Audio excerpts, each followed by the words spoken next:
Good evening, Rise Leaguesters, and good evening, Derek Jenko. Colin, I'm glad to be here. It's been a while, but it's Saturday, and even better than that, it's my favorite day of the year. What's that? Draft day. You're not talking alcohol. Oh, I'm not talking beer. I'm talking young men. The young men whose lives are about to change forever once they get picked by one of the many WFA teams looking to improve their season and improve their ranks. Yes, we are talking about some strapping young men tonight, and man, do we have a wonderful evening planned tonight, but it must start with a little bit of a summary of how this last season went. What do you say? I think that's perfect. I don't think we could talk about the draft and what's to come without looking back at what was. Yeah, and I would say what was probably the best Rise League, or in fact minor league, that we have had in the WFA, because we had a lot of active members, we had a lot of great games, and we had a really successful production. What do you think? I mean, I absolutely agree. The talent level on this incoming class of Rise Leaguers, rookies, if you will, is at a peak level. All-time high. The quality of games, every week there was close games that you wanted to tune into and watch. Can't say that's been the case for every Rise League or minor league season we've had in the WFA. So I'm excited. It makes today even more exciting because of watching what they were able to do in the Rise League. Makes it even more excited to see what they're going to do on the big stage of the WFA. Yeah, there were 6 really good teams, and honestly, it was competitive all the way around. But there were 2 teams that stood out that made it to the championship, and that is Boise and Tucson. Did you get a chance to watch that game, Derek? I did, and it showed. And we talked about it before the championship game, that we expected Boise and Tucson to be the teams in the championship, and they showed why. The 2 best teams in the Rise League were the teams that were in the championship. Heck of a game. It was back and forth. Boise took a lead, but then Tucson came roaring back and ended up finishing it off with a late field goal to seal the win and get the championship. Crazy game, but I think the championship, I think, was a good representation of the Rise League season as a whole. Just a battle. Yeah, and if I'm not mistaken, I think Tucson mounted a 15-point comeback in the fourth quarter. Yeah, I wasn't exactly sure how much it was, but it was a heck of a comeback. Yeah, talk about nutting up for Rudy Rohan, leading the Vaqueros to victory there. I mean, it was a great show. I think Boise might have went in as the favorite, but I mean, both teams battling it out to the very last possession. It was a good one. I think it was a good one to end the season on. I absolutely agree. So let's go ahead and talk a little bit about the players, not just for Boise and Tucson, but for the entire Rise League. And let's talk about the ones who were leading the stat columns, and the ones that we will most likely be seeing picked up here in the draft coming up here in just a bit. Okay. Let's see if I agree. So where do you want to start? Let's start with there's not a bad place to start. I mean, I think it's Rudy Rohan, which is honestly, he's been good, don't get me wrong, but he was probably not the number 1 leader in passing. If you would have asked me halfway through the season, I wouldn't think we were going to end this way. The team's always been good, but that wasn't the passing threat of a team that it ended up showing up to be. No, it looks like Rudy Rohan just barely edged out King Jackson for the first place here. It doesn't have anything to do with the victory in the championship. It all comes down to QBR, which we can agree is the most important stat for a quarterback. Sure. So you disagree. You sound like you have greatest. Yeah, I think the greatest stat a QB can have is heart. I need to know he has it on the inside. Well, does quarterback for Santa Fe have heart, Derek? I mean, yeah. He's got an enlarged heart because he takes so much meth. Whoa. Don't talk about Julio Reyes like that. Sounds like, who's your quarterback? I'm sorry. I'm locked in to the Rise League and who I'll be drafting here. in a few short rounds. Okay, they I know get I that. love them. I get that. Rudy Rohan, King Jackson, and Vaughn Jones for the Dragons had great seasons. Definitely the top three here in the passing column. Wouldn't be surprised. I think we need one or two QBs to go here tonight in the draft. I wouldn't be surprised if we see Rudy or King going in the first round. First quarterback. Yep, I agree. Yep. On to the next. Let's go to rushing. What'd you think of the running backs this season? I'm going to be honest. It's a little weak. I think all of the Rise League teams. I think we have a squad of running backs with a lot of potential, and I don't think they had the opportunity to show it off in the Rise League. Rushing just wasn't a priority for these teams throughout the season. There were many games where most running backs didn't crack 75, 100 yards.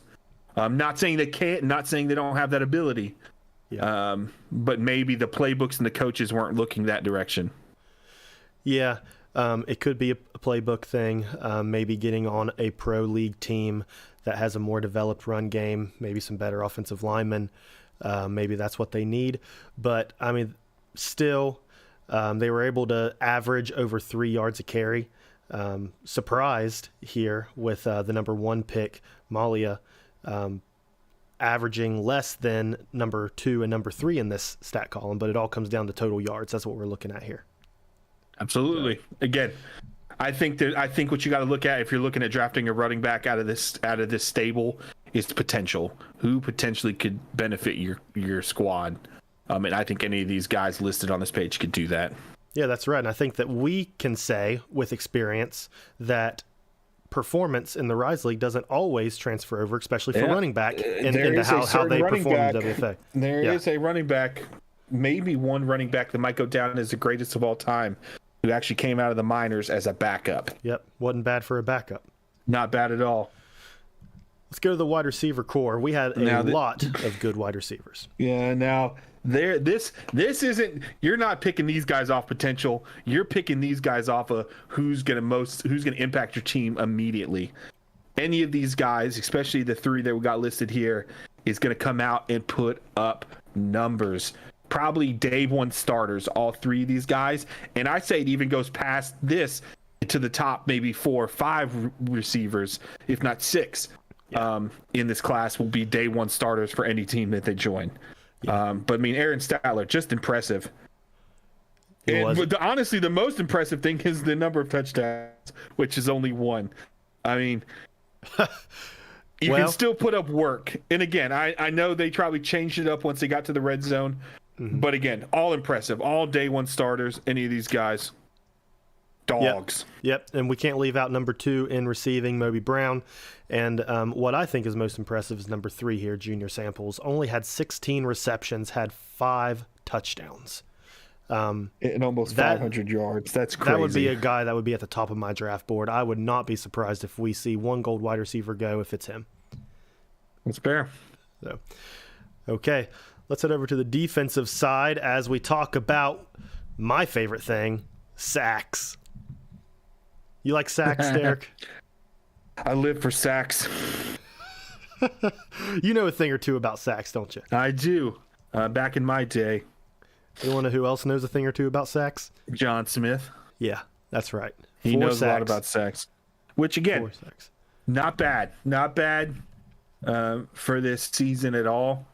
I mean, out of 6 games, 4 sacks, it's quality. I mean, that lends to, if you continue production like this into the longer WFA season, I think you have the possibility of putting up some numbers. Yep. So a lot of good defenders, defensive linemen out there. A lot of ties, 3-way tie for second. Yeah, there's this family affair in second with the the Sala brothers. Yeah, those were 2 good picks. That might be the next fist duo. Oh, yeah. Imagine if you got the 2 fists in the middle and the Salas on the outside. Now that could be just a whole family affair. The fists are getting up there in age, but they still got a little bit left in the gas tank. Definitely. Let's pause for just 1 second before we move on. There was one category that we couldn't get to with a graphic, but I want to touch on. I got some stats pulled up here. What would you consider to be one of the most important stats on defense, Derek? Tackles. Tackles. Let's talk about tackles. Who was the tackling machine? Two guys that were tied for first that out-tackled the rest of the league by 10. Okay. Would I imagine? Now, I haven't looked at these stats. I don't know. So would I be right to assume maybe are they in the second line? Are they linebackers? They are linebackers. They are both outside linebackers registering 44 tackles. I'm thinking, again, this is me completely going off of it. Are we looking at is one from Fargo? One is from Fargo. We've said his name before. Yeah, Mr. Baba Yaga. Yagaya. Yagaya, sorry. Yes, Baba Yagaya is up there and is also with a Mighty Oak. Mr. Mo Joseph. Mm-hmm. Mo Joseph. So those are two guys who I think it goes to show, and it speaks to them being probably two of the top linebackers coming out, at least two of the top outside linebackers coming out of this class. So, I hate that we can't recognize it with the graphic, but two solid, consistent defenders right there. Definitely. And my favorite stat on defense, which is interceptions. We've said this guy several times all season. This man gets drafted first round, guarantee it. I will bet my house on it if I had a house.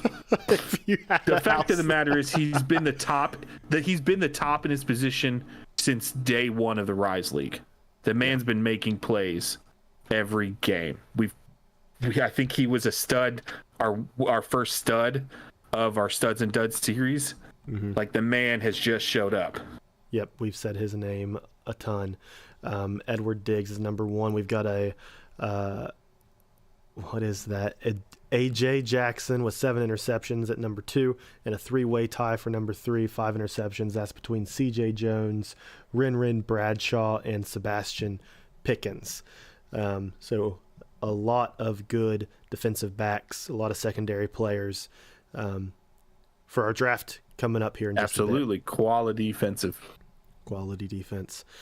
Let's just speak real quick, if we will, about our awards. We're not going to go through all of these. Just anything that stands out to you, maybe something that you wanna give a player their flowers here, real quick, or anything you were surprised by. I think it's a back and forth between him and I, so I have to give a shout out to King Jackson. The first episode of the game, I called him a bum. The first episode of the show after his week 1 performance, I kind of ragged on him a little bit, and ever since then he has made me eat my words. He showed up and showed out, so I can't look at this list without giving the Rise League MVP King Jackson his flowers and his shout out. And then, well, while you're looking, I want to go ahead and give a big shout out to a position that sometimes is underrated or maybe just kind of looked over, especially in the draft. I want to give a shout out to the best tight end in the league, Benji Vanderhuge from Boise. Tight ends can be game changers, and Vanderhuge has proven that that's him. Absolutely. I completely agree. I mean, everyone else is pretty standard. I mean, maybe a shout out here to the big boy putting up numbers, Buzz Alfredo, coming in at 6'2", 310, often pigeonholed as needing to be an offensive lineman, but coming out and showing he does have talent outside of just pushing people around. Hold it down for all the big boys who had a dream to kick a ball. Way to go, Buzz, being the kicker of the season. There you go. Congratulations to all the award winners for Season 2. Derek, one last thing here before we get to the good stuff that we've been waiting for. We've got a lot of owners listening in, maybe not quite sure who they're going to pick in the later rounds. Who would you choose as your diamond in the rough pick? Somebody who may not be getting a lot of attention right now that you think could be a big steal. Absolutely. For this draft. So this guy has never been on a Studs and Duds, has never gotten a shout out, despite probably having one of the best names in the Rise League. And as an individual who has once picked someone for this position who had a similarly BA name, I've got to get I think my draft pick, my draft diamond in the rough, if you will, is Mr. Beef Supreme. I mean, just a solid player, 12 tackles, 4 interceptions, 6 pass deflections. He also had a few tackles for loss. Again, Fargo had a pretty solid defense. He made up a good part of that secondary. Beef Supreme, look out for him. It's that little extra you get, that Supreme. Is what teams need to look out for. Is that what makes the difference? Yeah. You that little sour cream, cheese. I like that. Tomato on top. I like that. I am going to say, some would say that wide receivers are a dime a dozen. I would, yes. I think that when used appropriately, you can get a good wide receiver, especially in this league. You can progress a wide receiver if they have the right build, if they have the right motivation, if they're on the right team. Okay. I think a wide receiver that might be picked up maybe as a bronze, as a silver, used to progress over his contract length. I'm looking at Jayton Kiss.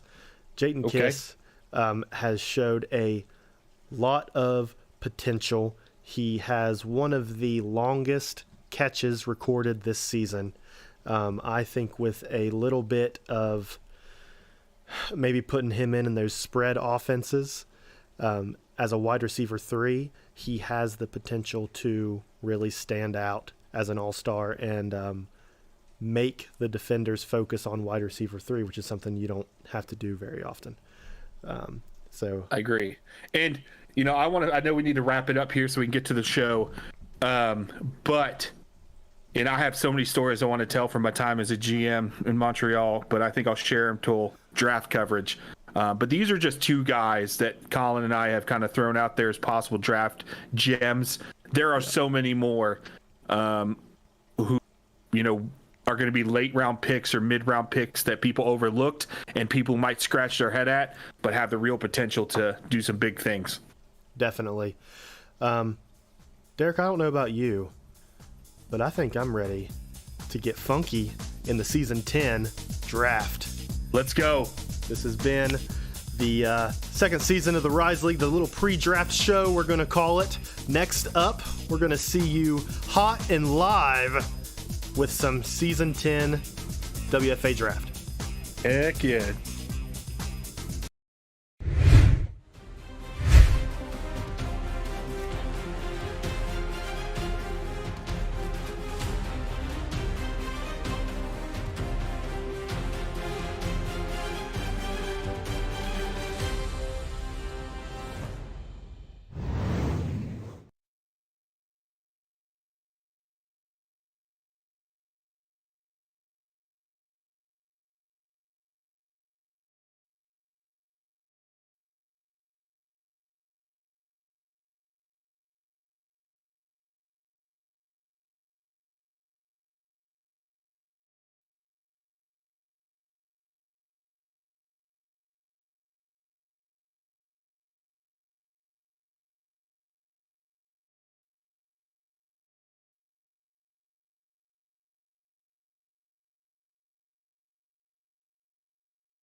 Yeah, absolutely. Steve.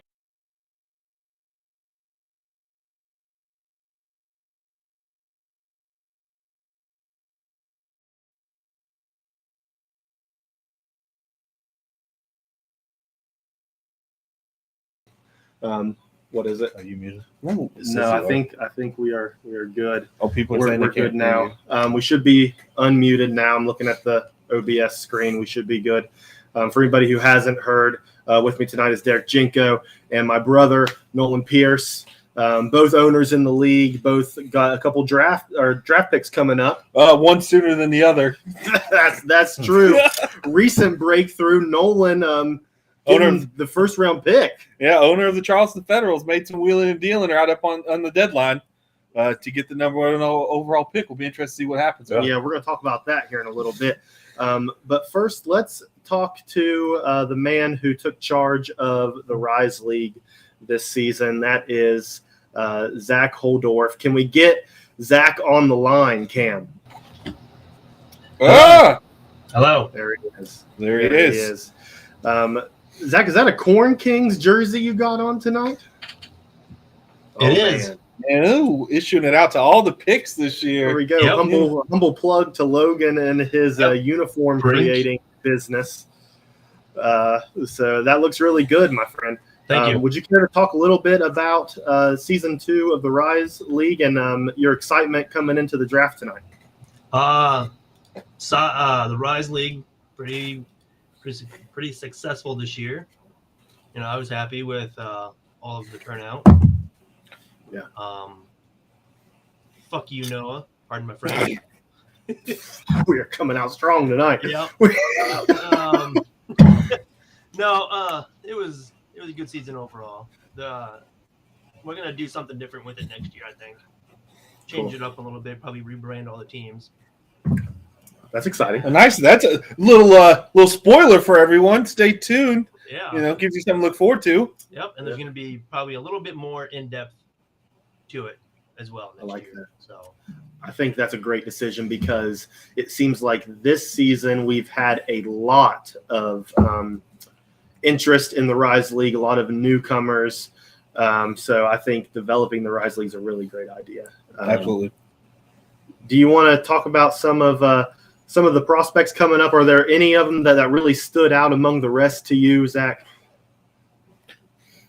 not too many. I mean, it was a pretty fair playing field all year for all the prospects. So good deal. And he can't give too much away. The man's in it for himself. That's not really fair. I'm the only. Yeah. That wasn't he can't share too much. He's like, I really like this person. That's fair. Zach does have to wait a while. I did have to wait back into the second round just to get on this show. Derek, any questions for the man? I don't think so. I'm trying to think right now, but not really. You've done a great job this season with the Rise League, and I think it's going to show with the quality of people that are going to walk across whose names are going to be announced here shortly. Noel, any questions for? Nope, I don't think so. I mean, you can see what he's doing is doing it right. I mean, we've had many more users than what the WFA ever has. So something's going in the right direction, and it's a good thing to be a part of. So yeah. Well, we are excited to get this draft started. Yeah. So let's go ahead and send Zach back to his war room so he can prepare for this evening. And we're going to go ahead and try to get things started here. Cam, you can go ahead and switch over. We'll go ahead and talk about the rules real quick. There's going to be a 3-minute clock starting now with the Charleston Federals. Let's see here. Checking my phone. Charleston Federals are on the clock. We've got 3 minutes apiece per team. Each team has a group message they should be sending their picks through. If you don't send in your pick, I am going to pick for you. That's how it works. And it looks like we're looking at the needs for Charleston. And I know we've got the owner right here next to us, but for everyone else at home, looking like wide receiver, safety, and tackle are big needs for Charleston. Without giving away too much, because we want to leave the suspense. Nolan, would you say those needs are accurate for the team? I'd say a couple of them are. Okay. I think we'll address maybe some of those spots. We actually made a few trades to get up into the first round. We got a fourth round pick, and then ended up trading back to up to the number 1 spot. So we've seen a prospect that we really liked and didn't want to take the chance that they wouldn't be there. So we moved up, gave up a little bit to make sure we could secure that person for Charleston. Yeah, I mean, that caught me off guard. I'm not kidding. I mean, that's a big deal. You were number 3, so you were worried. Yep. Apparently. I feel like there might be something, maybe conversations between you and Dave of Pottsville. Maybe things look like maybe targeting the same person. A little leapfrog action there. I mean, that trade talks that Garrison and I had, I mean, it was smooth. We both knew what we wanted, so we both kind of worked together and could get the best possible trade. So we thought it helped us both out, so we went ahead and did it. That's what it's all about. Well, it looks like you sent your pick in. We're going to give just a second for production to get this all lined up until we're good to go. But the pick is in. Yeah, the first pick. The first pick of the season 10. He's going to let him get all that set up here first. There's more to it than what I thought originally.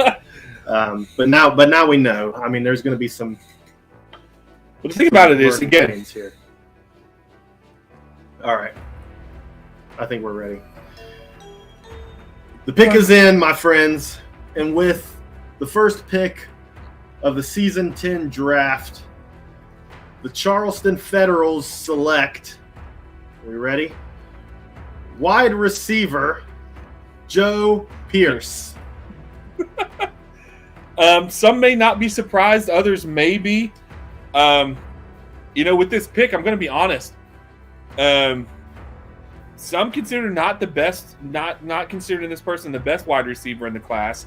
Definitely came on late in the season. Went the first couple of games with less than 20 yards receiving. Picked it up late in the season. Kind of what drew you to this player? Before that, let me go ahead and say that Pottsville is on the clock. Let's get that going. We were sitting here. I'm sure it's probably not a surprise to most people, but we've seen Joe Pierce as a great person beside of Randy Pierce. As you guys know, Colin Pierce ended up giving up the coaching in the ownership world, and he wanted a little bit of a way to be entertained by some of the games, so he made a couple builds. So I thought it'd be good to get the family together, a duo of wide receivers. Primary builds. That means my primary build. So that means you get an extra animation, which we all know how well Randy Pierce has done so far. So to add someone on the opposite side of him is going to be very big for Charleston. Yeah, and we've not seen any gold primary user builds in action yet. So this will be something new for the WFA. But basically, what that amounts to is Joe Pierce will most likely, I'm guessing, be a gold player. Yep. With an extra animation, making 5 animations. Usually the max has been 4, but now there will be an additional animation making 5. Could be a huge advantage for the Federals. Yeah. Now we've got to wonder as we move into pick 2. Clearly, Charleston felt maybe the Maroons were targeting Joe themselves. So I wonder if it leaves Dave scrambling a little bit. Makes you wonder, it's looking like they too have similar needs with wide receiver, linebacker, defensive end. So I'll be interested to see where they go. Yeah, I can tell you that I've been in talks with Pottsville with my build of Joe Pierce. I can tell you that he was looking very strongly at that build. So I'm guessing you're right. That caught him off guard. Yeah. With him not, him kind of busy today and, doing this not from his normal war room, I'm sure he is. I'm sure he's having to scramble and kind of maybe look down his list of potential candidates and see which direction he wants to go. Yeah, I think he is going wide receiver, but I don't call it scrambling. No. I think there is 3 wide receivers on this board that any team would start for, in my opinion. You have Joe Pierce, you have Junior Samples, you have Aaron Statler. All 3 of those, in my opinion, were the best 3 in the Rise League. So I don't think Dave is. I think he might be a little caught off guard, but I think he is 100% still happy with whatever pick he's able to make here. I mean, yeah, he could definitely go wide receiver. Oh, it is in. The pick's in. Yes, the pick is in. And with the second pick in the WFA draft, the Pottsville Maroons select wide receiver Junior Samples. Good call, Nolan. Again, quality pick, and I think that goes to show that the Maroons are trying to step up the offense. This is an individual who can do that. We're looking at Junior Sample. 16 receptions, almost 500 yards on 16 receptions. Like, that is crazy with 5 touchdowns. I love his stat line. Let me go ahead and say Louisiana Steamers are on the clock. But no, Junior Samples had, in my opinion, the best stat line because it was he had so little looks, but such a huge gain. Oh, yeah, he made the most out of every one of his receptions. You know, the yards that he has, they call them rack yards, which is run after catch. So I think Junior Samples is going to be good for the Maroons.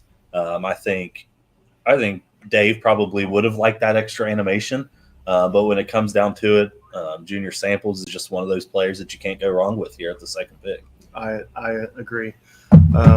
What about Louisiana? I feel like, Nolan, you might know a little bit about Louisiana, considering you were nervous about their original pick. Yeah. What do you think they're going to do here? You know, after talking to the owner here and kind of picking each other apart, he's throwing out a couple ideas. In my opinion, I think he might go wide receiver. Do we see a run on wide receivers, really? Top 3 receivers already off the board, do you think? I think we do.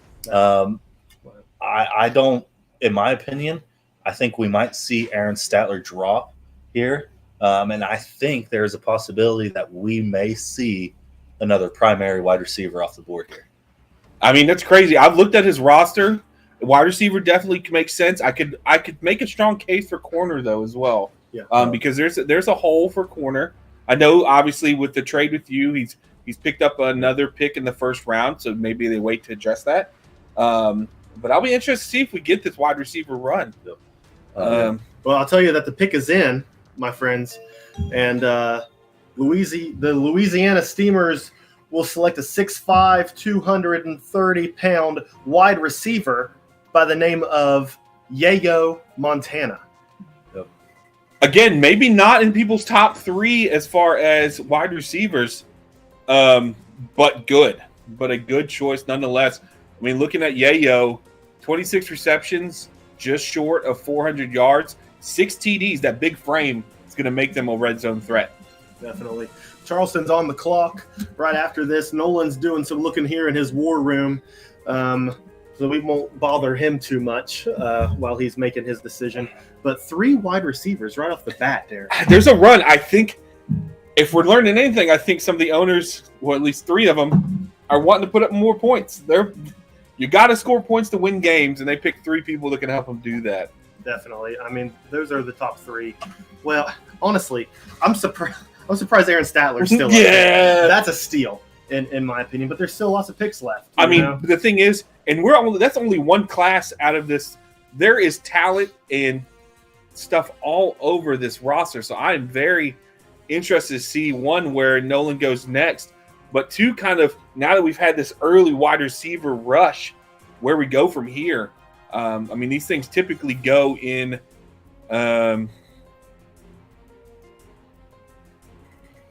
these things kind of go in stretches of, once one goes, everyone gets a little nervous and wants to get theirs in. Yep.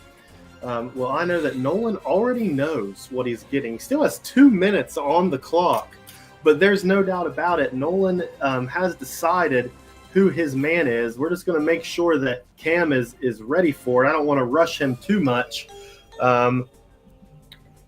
But this is a player who some might say may be a diamond in the rough. Oh, yeah? You don't say.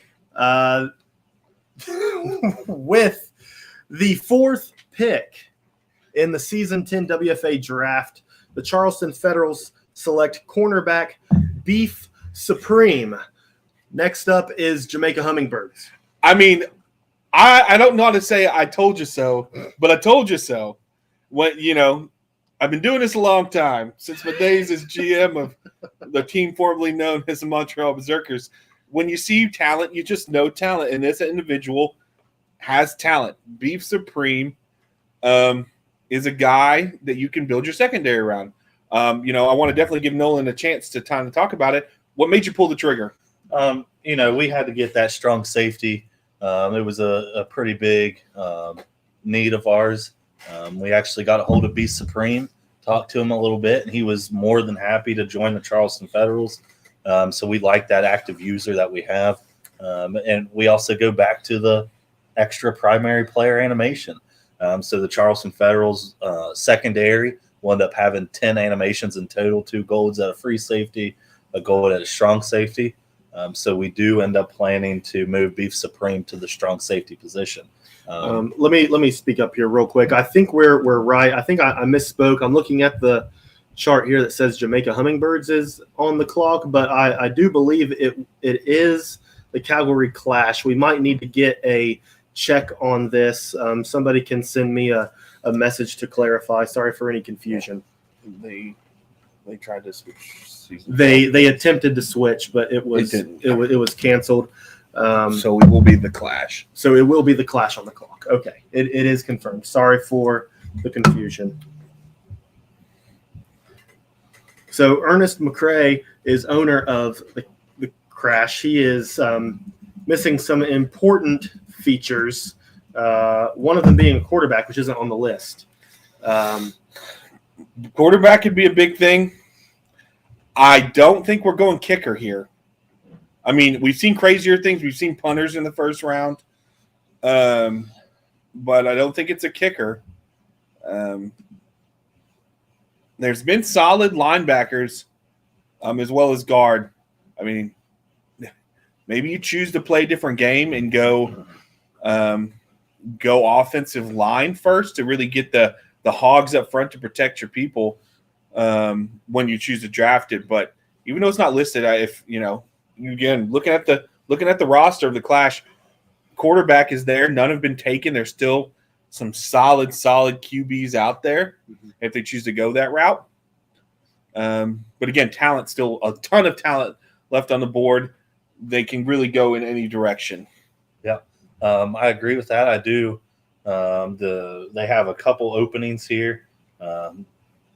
Cornerback, honestly, in my opinion, could be used. Even though I guess technically their cornerback positions are filled, you could get a higher level cornerback here. So I think it just depends. I don't know. It'll be interesting to see what these people do. Ernest has sent in his message. The pick is in. And with the 5th pick in the WFA Season 10 draft, the Calgary Crash select quarterback King Jackson. Steelhogs are on the clock. I mean, they address a need here. We address a need with King Jackson, who, many consider probably top 1, definitely top 2 quarterback in the Rise League this season. Again, I'm not saying I take full responsibility for his rise in the Rise League. But,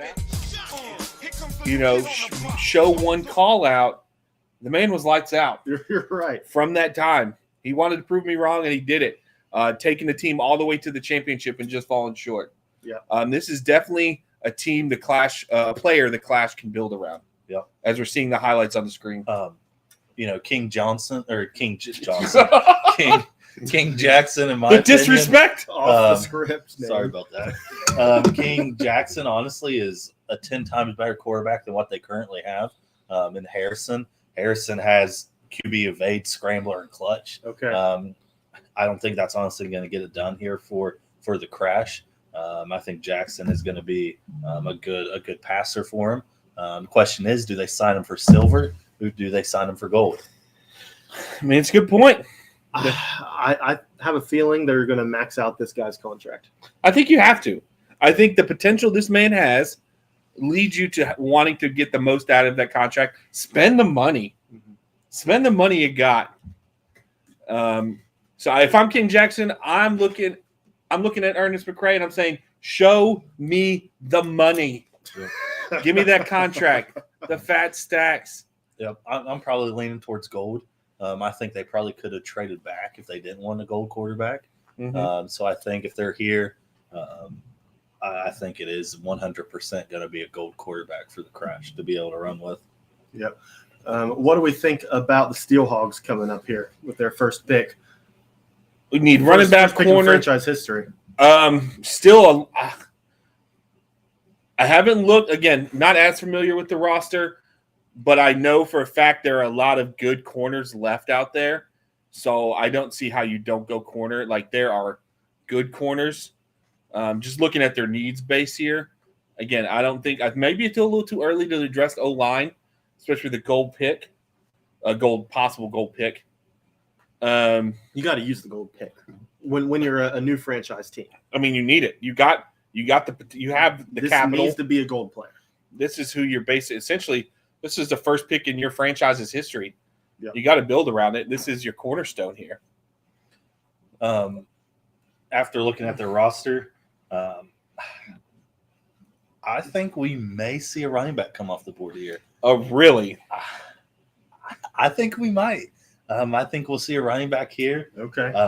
They do need D tackle. They do need cornerback. But only having a bronze running back.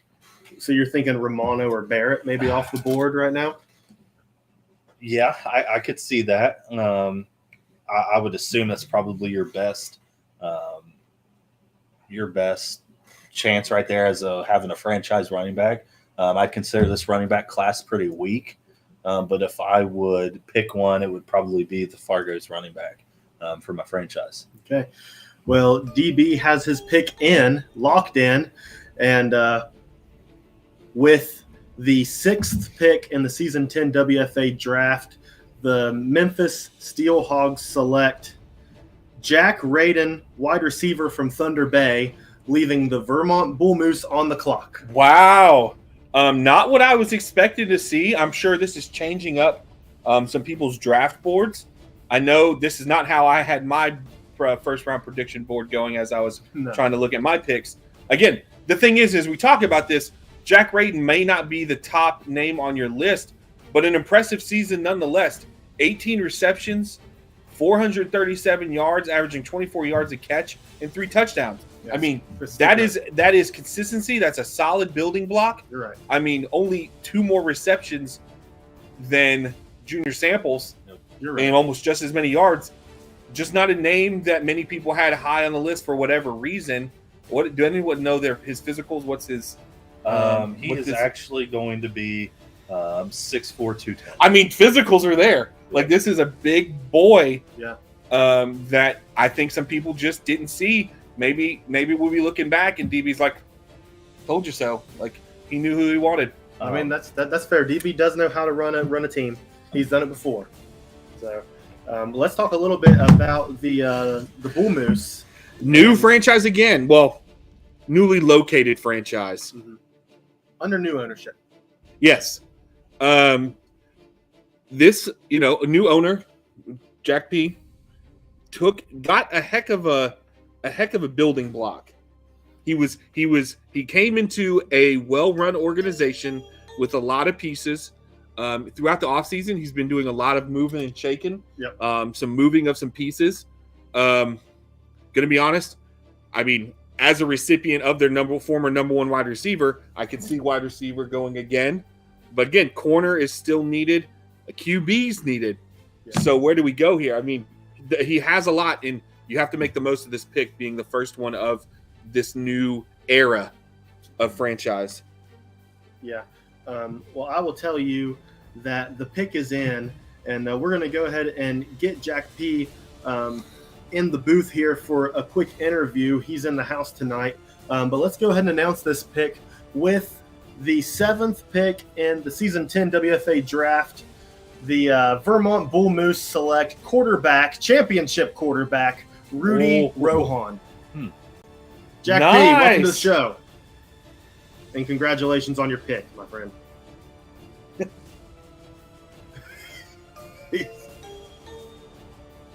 It's looking like you're moving forward with your franchise QB.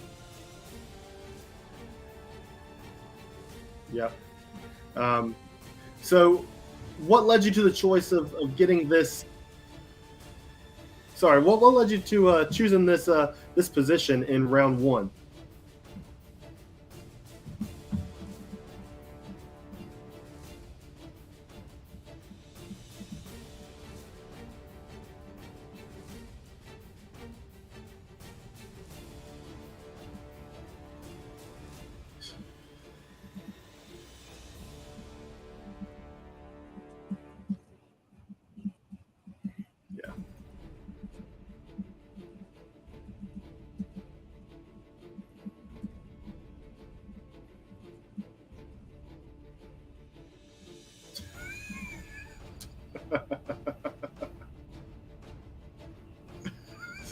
That makes sense. We did have a cap increase this offseason.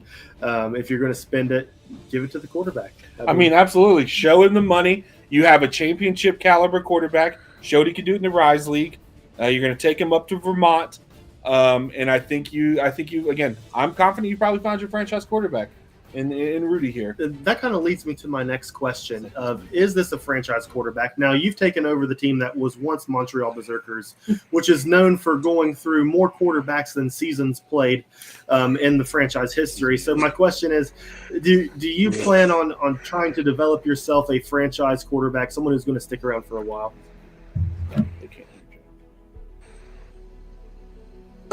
That's the plan, obviously. One of my goals when I came in to take over the team this year was to introduce a little bit more stability to obviously I know you are an owner who was constantly sending, but you know, this year, yeah, I'm hoping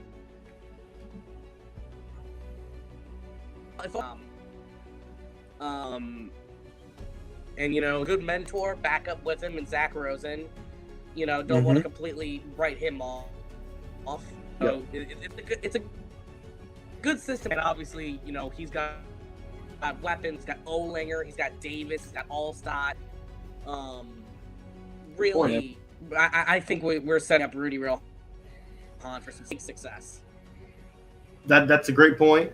I want to take this time to say that I am super glad that you took over Montreal. I think you're going to do a great job, and congratulations on your first pick, and good luck with the rest of the draft, Jack. Thank you. All right. So is this next pick in? The next pick is in For the Long this Beach is, Rays. Yeah, so the newly located team from Detroit to Long Beach. That's a heck of a hike. It is. I mean, the definitely different scenery now. For the former Detroit team, nothing but blue skies and beaches for them right now. Let's hope they can concentrate on football. I like the color scheme, to be honest. I do. It's unique to the league, but it seems like owner Stephon Forge knows exactly what he wants, and the pick is in. So we're going to go ahead and get this going with the 8th pick in the season 10 WFA draft. The Long Beach? Long Beach Rays select outside linebacker Ramiro Morales. That's one of many that I'm going to butcher tonight. I mean, linebacker for Boise, solid player. I mean, a good, solid outside linebacker. I mean, someone that could be the stalwart of your defense, to be that quarterback on the defensive side. And again, linebacker was a position of need, and I think they addressed that. Your guys' thoughts? I think they did address a little bit of their needs, but I'm looking here at the sheet. He is 6 foot 230, but at the highest possible thing he can get drafted at, it's a bronze. Yeah, that's interesting to me. So he could have waited a long time. Day 2, day 3. Again, it's not always what's on the stat sheet. It's one of the It's all about heart. It's all about heart. It's one of those things. Maybe the scouting department there is good, and they can see that progression on a bronze contract. They can see the progression up to a silver or maybe even a gold. So, you know, who knows who's not knocking a franchise, but if we have this high of a pick, I probably would have been able or would have made my decision at least a silver. Yeah. I am surprised, but we must move on to Green Bay, newly branded, great logo, great color scheme in my opinion. The Wingdings. But they are on the clock. They have a few holes to fill. As they always do, in pursuit of a championship, something that has just been out of arm's length, out of grasp of owner Jake. So, I mean, let's see what he does with this. He's been around a long time. He's been through a lot of drafts. Let's see if he's learned anything from it. I'm going to give out my wild prediction here. Okay. prediction is going to be that they draft a strong safety, but move that position to free safety in Emmett Pierce. A bold move, one especially knowing if it's traditional Wolfpack style defense is not really what they do. They throw the ball, they catch the ball, and they sure the heck don't run the ball. That's true. Green Bay usually invests heavily into their offense, especially their wide receiver core. They should probably do defense as every need is on the defensive side. That's always the need for the Wolfpack. The Wolfpack's philosophy is as long as we can score more points, we will win. Well, the pick is in, and I can't say we'll be surprised by this pick. When a wide receiver this good falls down to the 9th pick, he gets drafted by Green Bay, who knows how to use a wide receiver. So Green Bay will select with their 9th pick in the first round, wide receiver Aaron Statler. It's a great pick. It is a great pick. Honestly, this run on wide receivers has me a little nervous for later. But these are all quality players, all quality guys. This is well within the Wolfpack's wheelhouse. Yeah. Arguably the best wide receiver in Rise this past season. Yeah. So that is a big pick for a team who knows how to use wide receivers. Exactly. So he should have a good career at Green Bay. Yeah. So now let's go ahead and talk a little bit about pick 10, who is actually the DC Tribe there, Cam. I don't want you to have to mix up too much. It's not that big of a deal.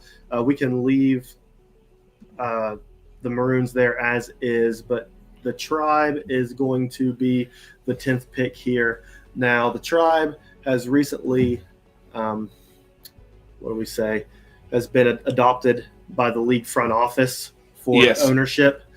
We're going to hold on to them for a little while, so we're going to do our best. So what it is you try. Really, what I'm hearing is Colin tried to get out of the game and got brought right back in. It just keeps coming back. You tried. It's like a bad ex-girlfriend. You tried to put on the retirement, go off in the greener pastures, and fate didn't have it. So as the front office, where do you think DC goes with this pick? Well, I'm going to tell you, there's not a lot of QB options out of the Rise League, and I don't mean that to be offensive. It's just the facts. The best QB is gone. Yeah. To the crash. We are in desperate need. DC is in desperate need of a quarterback. So I would imagine that is where we are going to land. Now, I'm not taking these picks. The competition committee is getting together and sending the picks to me. I will say that the pick is in. I think that is going to be ready to go here in just a second. So let's go ahead and announce that with the 10th pick in the Season 10 WFA Draft, the DC Tribe selects quarterback Vaughn Jones. Wow. Okay. Thunderback. Again, you addressed that quarterback need. It was a need for DC, and I think you probably get the best remaining quarterback available. Yeah. And I think he could be someone who could come in and definitely help that DC team on day one. Yeah, I think so too.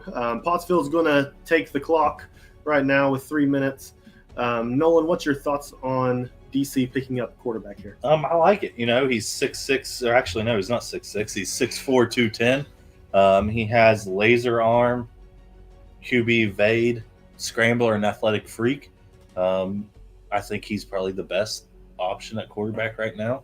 So he's going to move. I think it's a good pick to keep that offense moving. He's able to go out of the side of the pocket. He's able to make some throws that a lot of quarterbacks in this league probably couldn't. So I kind of like the pick here. Very good. Now the Maroons have picked up their wide receiver. What are you guys thinking they're going to be looking at next? Dave is someone I would consider technically a defensive-minded coach, and I think it's on the defense. Again, we see linebackers in need, defensive end. He's gone a while without addressing the defense, and that I don't think that's his style. He recognizes a good defense wins championships. So I don't know where I'll say linebacker just to make a pick, but I would definitely say defense with this one. I would say that's safe.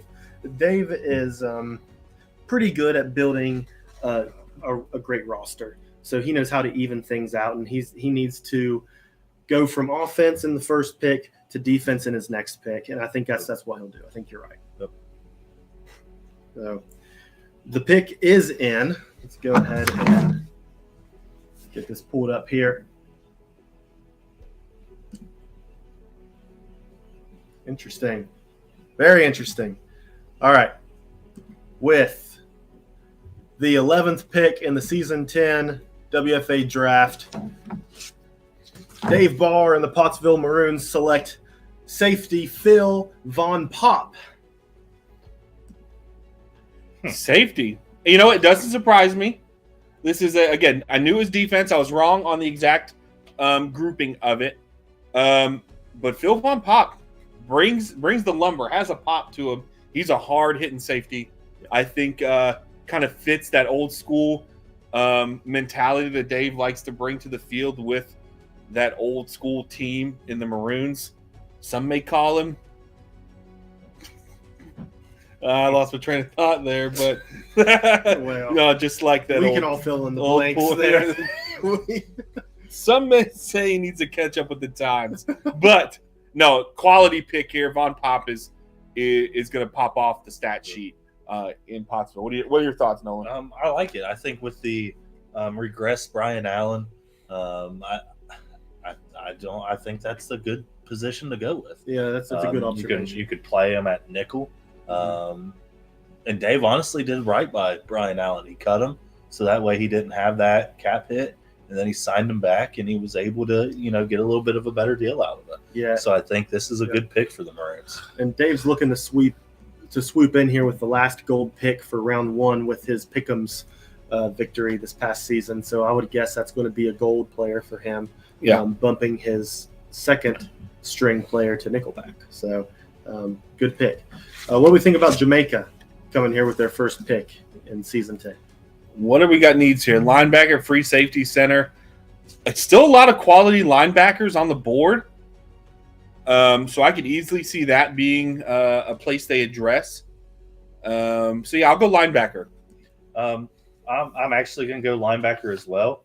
I'm going specifically to an inside backer. Hummingbirds currently do not have an inside backer on their roster. Oh, yeah. So I think they are going with that. And if I would pick, it would probably be the Boise inside linebacker here.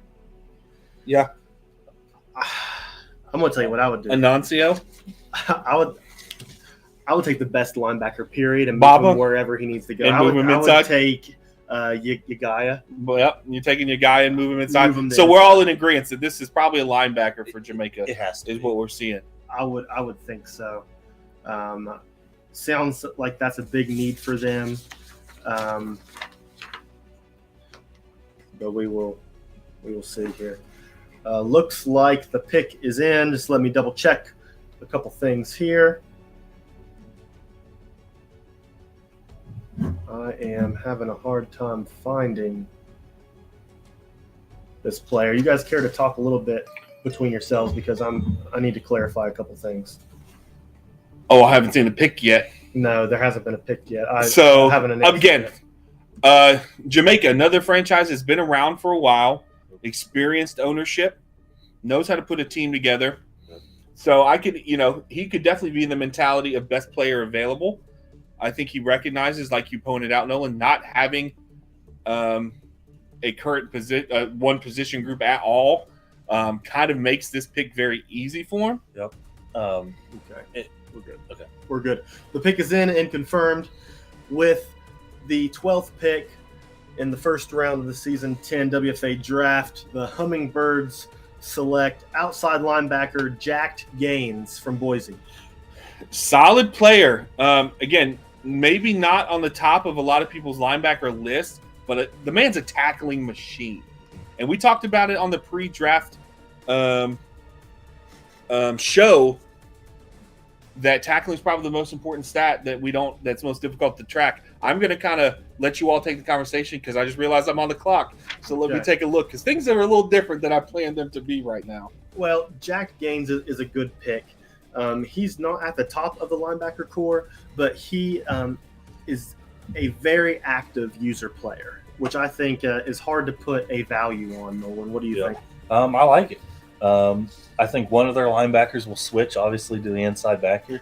I mean, if you have an active user, then I think that adds a lot of value to it. That's something the WFA doesn't see that often. So I think it just makes your experience here in the World Football Alliance that much better when you're able to have a user. Yeah, I think so too. And it didn't take Derek very long to decide who he's going to pick. And we'll talk about it here in a minute because I didn't expect this individual to be here. This is awesome. Looks like somebody here is upset about it. Looks like his name is Zach Holdorf giving you the middle finger in the group chat. Yeah, because my draft board didn't look like this. And this was not, and we'll talk about it. I don't want to give anything away until it's announced. But yeah, we're excited here in Santa Fe. Yeah, so we're going to see the first of this position come off the board tonight with the 13th pick in the WFA Draft.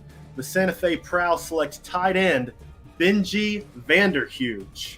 Derek, take it away. It's a fact. It was a position group that we were lacking. We have one on the roster right now, but we look at him as playing a very unique role. Benji is seen by many as probably the best tight end in the Rise League this season. Came out, kill it, 6'7", big body, someone you can throw over the middle to. I think he's going to pair really well with Ryan Roosevelt on the offense. On top of that, Santa Fe, we loved using the tight end. When we had Charles Woodson last year, we traded him away in the Ryan Roosevelt trade. So we've been looking to replace him ever since. I think that fills this gap. I like that. I think that was really good. I honestly did not expect him to still be here. He was a top player in the league, in the Rise League. So I'm glad to have him. Yeah. A gold tight end can be a game changer in an offense if you use them right. So that is a great pick, Derek. And he also is a primary player too, right? In fact, is. Oh, wow. Yeah. So you're looking at, and once again, for like the fifth time, this is the most like active members that we've seen go in the WFA. And it looks like a lot of the owners are understanding the value of this. I see Benji's in the chat asking to let it slay. Sir, we will slay. I hope you're ready to catch a lot more than one touchdown this season. That's awesome. We're going. Congratulations, Vanderhuge. It's going to be huge. It's going to be huge. You're going to be sharing the spotlight with well-known wide receiver Ryan Roosevelt. Oh, but it's going to be good. Yep, making meth in the backyard with the Prowl in Santa Fe. It's the best meth in town. Chicago Ghosts are halfway through their clock ticking right now with the 14th pick. What do you guys see happening for the Ghosts in this first-round pick? What are we looking at need here? Wide receiver. There's been a run on wide receivers, so if he's wanting one, it's probably better to pick one sooner rather than later. I don't know how many will be left going into the next round. The Ghosts, they have a ton of openings, which is where you're going to see them be more prevalent in the second round. Linebackers, defensive ends, defensive tackles. They have no linebackers. They have no defensive tackles. So I think we see a defensive tackle go here, maybe a defensive end. I think here soon John Smith's name's going to be called to DM for one of these teams. Really? Yes. Okay. You guys keep talking. I'm clarifying. Oh, I know. You're working hard in the front office. But again, the world is Logan's oyster. Chicago has their pick of the litter.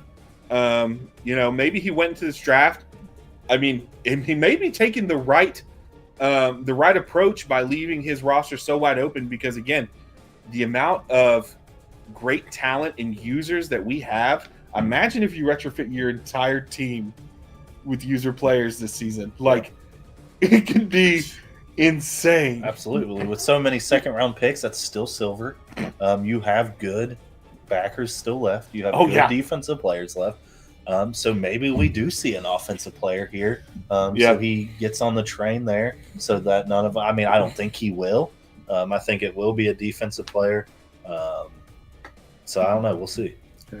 The clock has ticked down to 0. I'm giving Logan one last chance to send in his pick. He had a clarification on a rule. Give him just a second to respond. I think I know who he's going with here, though.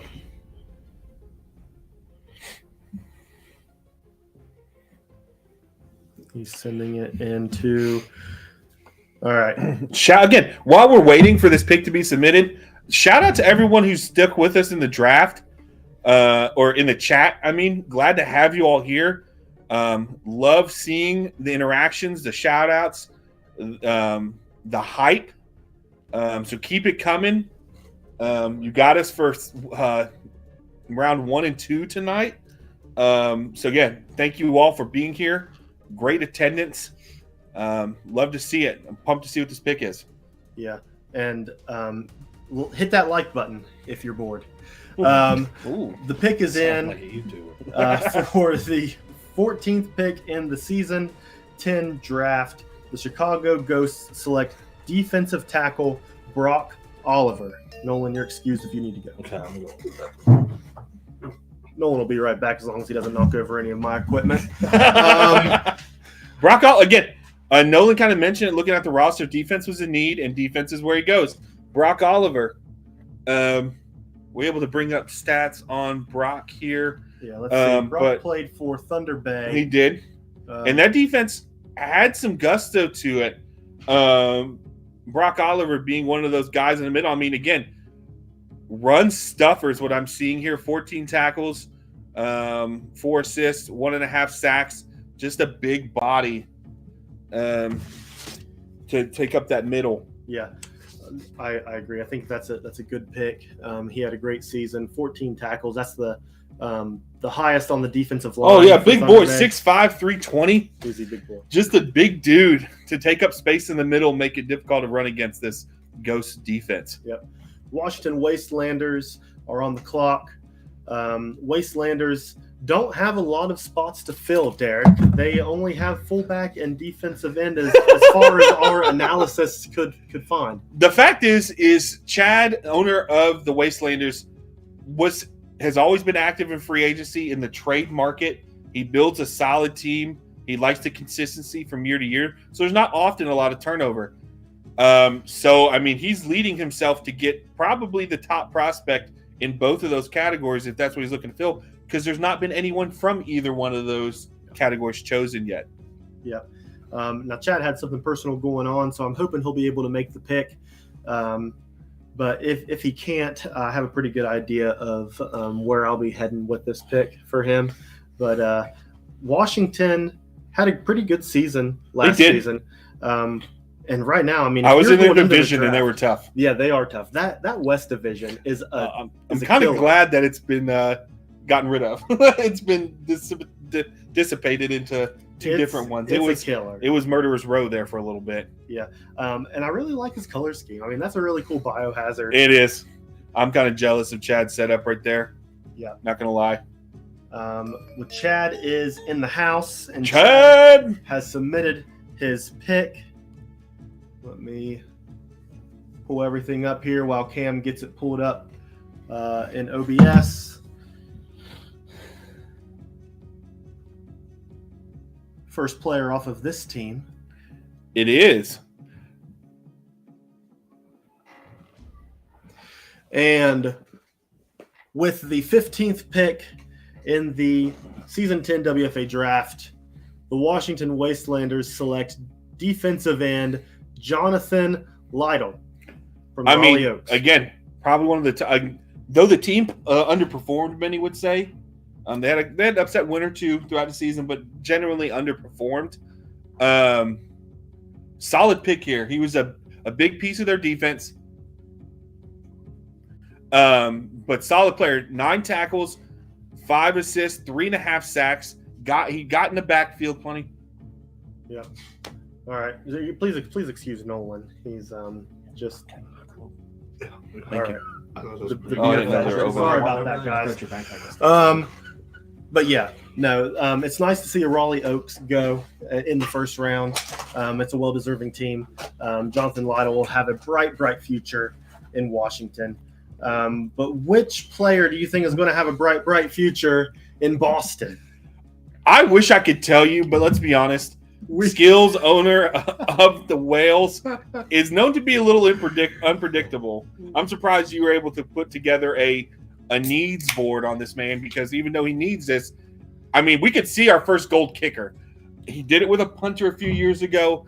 It would not surprise me if a gold kicker comes off the board here at number 16. Yeah, we don't know what Skill is going to do. But who are we to dog that? Because he obviously knows what that team has doing. been performing since their creation, since they moved to Boston. This team has been good. So maybe the unorthodox style just worked for that squad. Yeah. I will say that there is if there's a need for a linebacker on any team at this point, there's a few really good ones in the draft. Yeah, there's class. a couple that have slid a little bit that I didn't expect to. Yeah. And especially some of them that are more towards the top, which we're going to announce here in a second because the pick is in, and Boston did not disappoint. We're going to bring Skill onto the show here. Go ahead and come in, Skill, while I announce your pick. With his first round pick, Boston selects outside linebacker Baba Yagaya. Man, the rich just get richer. Skill, how you feeling about this pick? What's up? What a pick. What a player. What do you think of Yagaya? Oh, I did not expect him to be this. I thought he was going to go to Pottsville. I thought he was going to go like much sooner. I had my eye on someone else.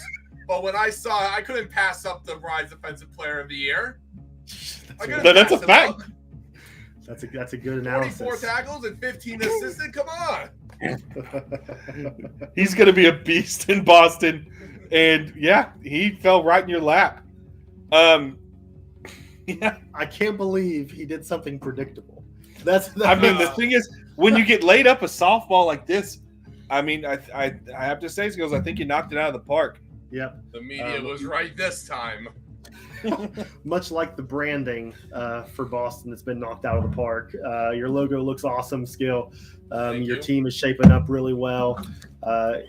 You're doing a lot of good work there. So any last words here? Well, looking to sweep the bowl, Moose. A challenge thrown out there. Champs, baby.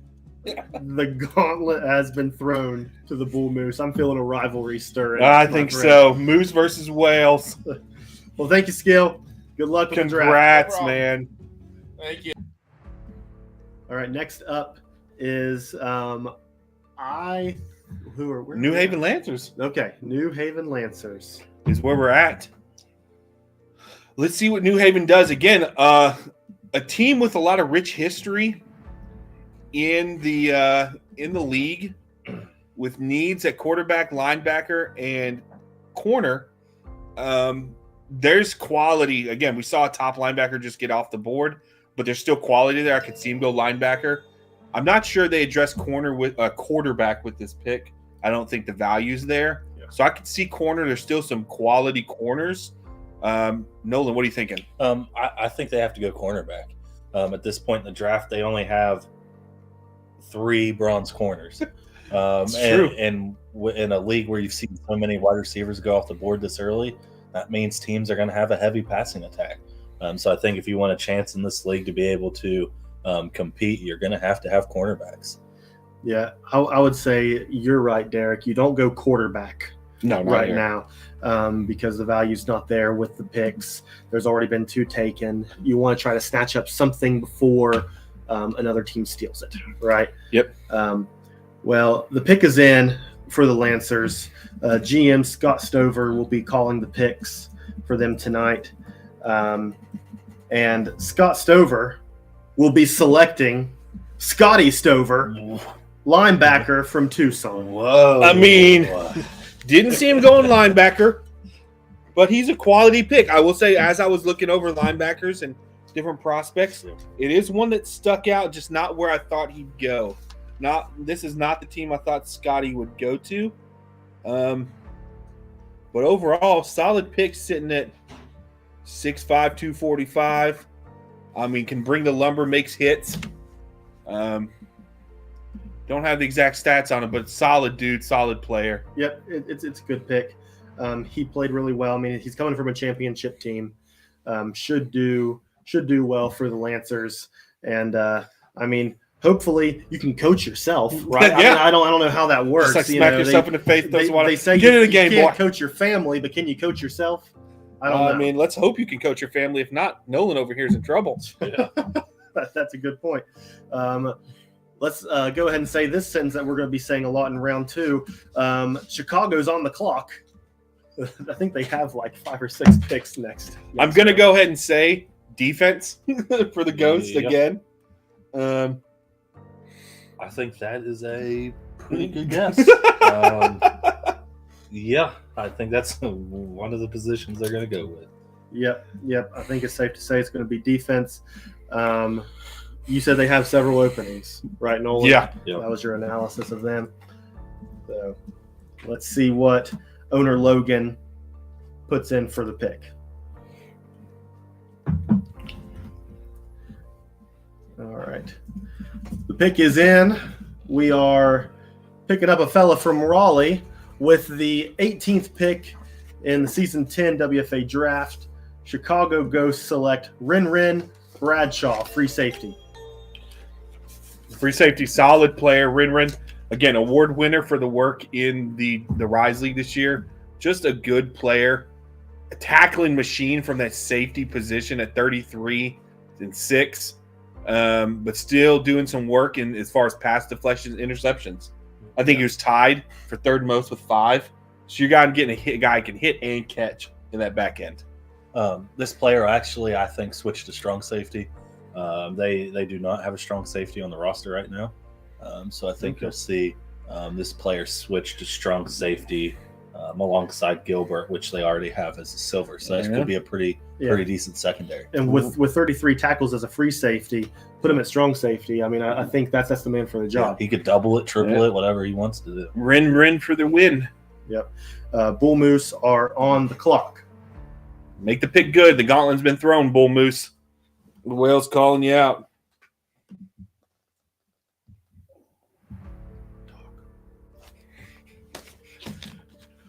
So, let's see. For the Bull Moose, we got here quarterback, cornerback, and wide receiver. With their first pick, the Bull Moose went – remind me who they went with first round? Or earlier in the round, they went – Quarterback. But that's right. They went quarterback. I think they might get him a weapon here. I think they go somewhere on the offense. I think it just makes sense. A lot of these weapons are disappearing. So if you're wanting to pair this new quarterback with a weapon, I think here's the time to do it. Yeah, absolutely. You have a rookie quarterback. You're allowed to give them help with Bradley Davis, which we all know how he is. Jeremy Olinger. James Woodson. I think they add another weapon there. I mean, this rookie quarterback could have a record-breaking season with this offense. Well, let's see, because the pick is in, and with the 19th pick in the season 10 draft, the Vermont Bull Moose select wide receiver Blair Sheehan. Again, another weapon for that dangerous and high octane Vermont offense. I think Blair comes into a good situation, doesn't have to come in and be the man to start out, like maybe a lot of first round wide receivers. Can actually kind of sit behind Olinger and learn a little bit, grow, still get the catches, and maybe honestly gets more catches and more openings than he might have because Olinger is going to demand such intention for the defense. Maybe so. It might be a great landing spot for Blair. You could be right. Now, Louisiana is back up after that big trade with Charleston. They land here in the 20th pick. What are you guys thinking they're going to be looking at? Reminder, they picked up a wide receiver with their first pick. Yeah, I think corner. There's so many quality corners still out there. But again, still quality linebackers with looking at their needs here. But some tells me corner. Not only are you passing, you need to defend the pass. So I'm thinking it's a corner. Yep, I agree with that. They only have a silver corner and they rest bronze, so I think they go with a corner here to shore up their secondary. I would say that those seem like wise judgment calls. The pick is in, and the Louisiana Steamers have selected with their 20th pick in the first round, cornerback A.J. Jackson from Boise. I mean, we were talking corner, and that is a quality corner there. Again, 7 INTs. This individual is a ball hawk. Coming out, knows where to find the ball, always around the ball. This is a solid pickup for Louisiana. And his play just doesn't go to the defense. It extends to the special teams. He has return specialists, which is something that you don't see a lot of teams using. Right. So that might bring a different type of style. And that's added value right there. Yep. Now we have the Spiders on the clock again. They picked up. Have they had their pick yet? This is their first pick. This is their first pick. This is their first pick. They've got a running back spot to fill. Do you think they go with that? First running back off the board potentially? Oof, I think they do. They only have a proper running back. Like I said at the beginning, I did project a running back to already be off the board. This is a rather weak running back group. I just don't see the value being in running back. I mean, let's be honest. There's not a lot of return on investment with a first-round running back, especially given the class we have. I know he needs it, but I know Lincoln also has later picks that they could use to fill that void.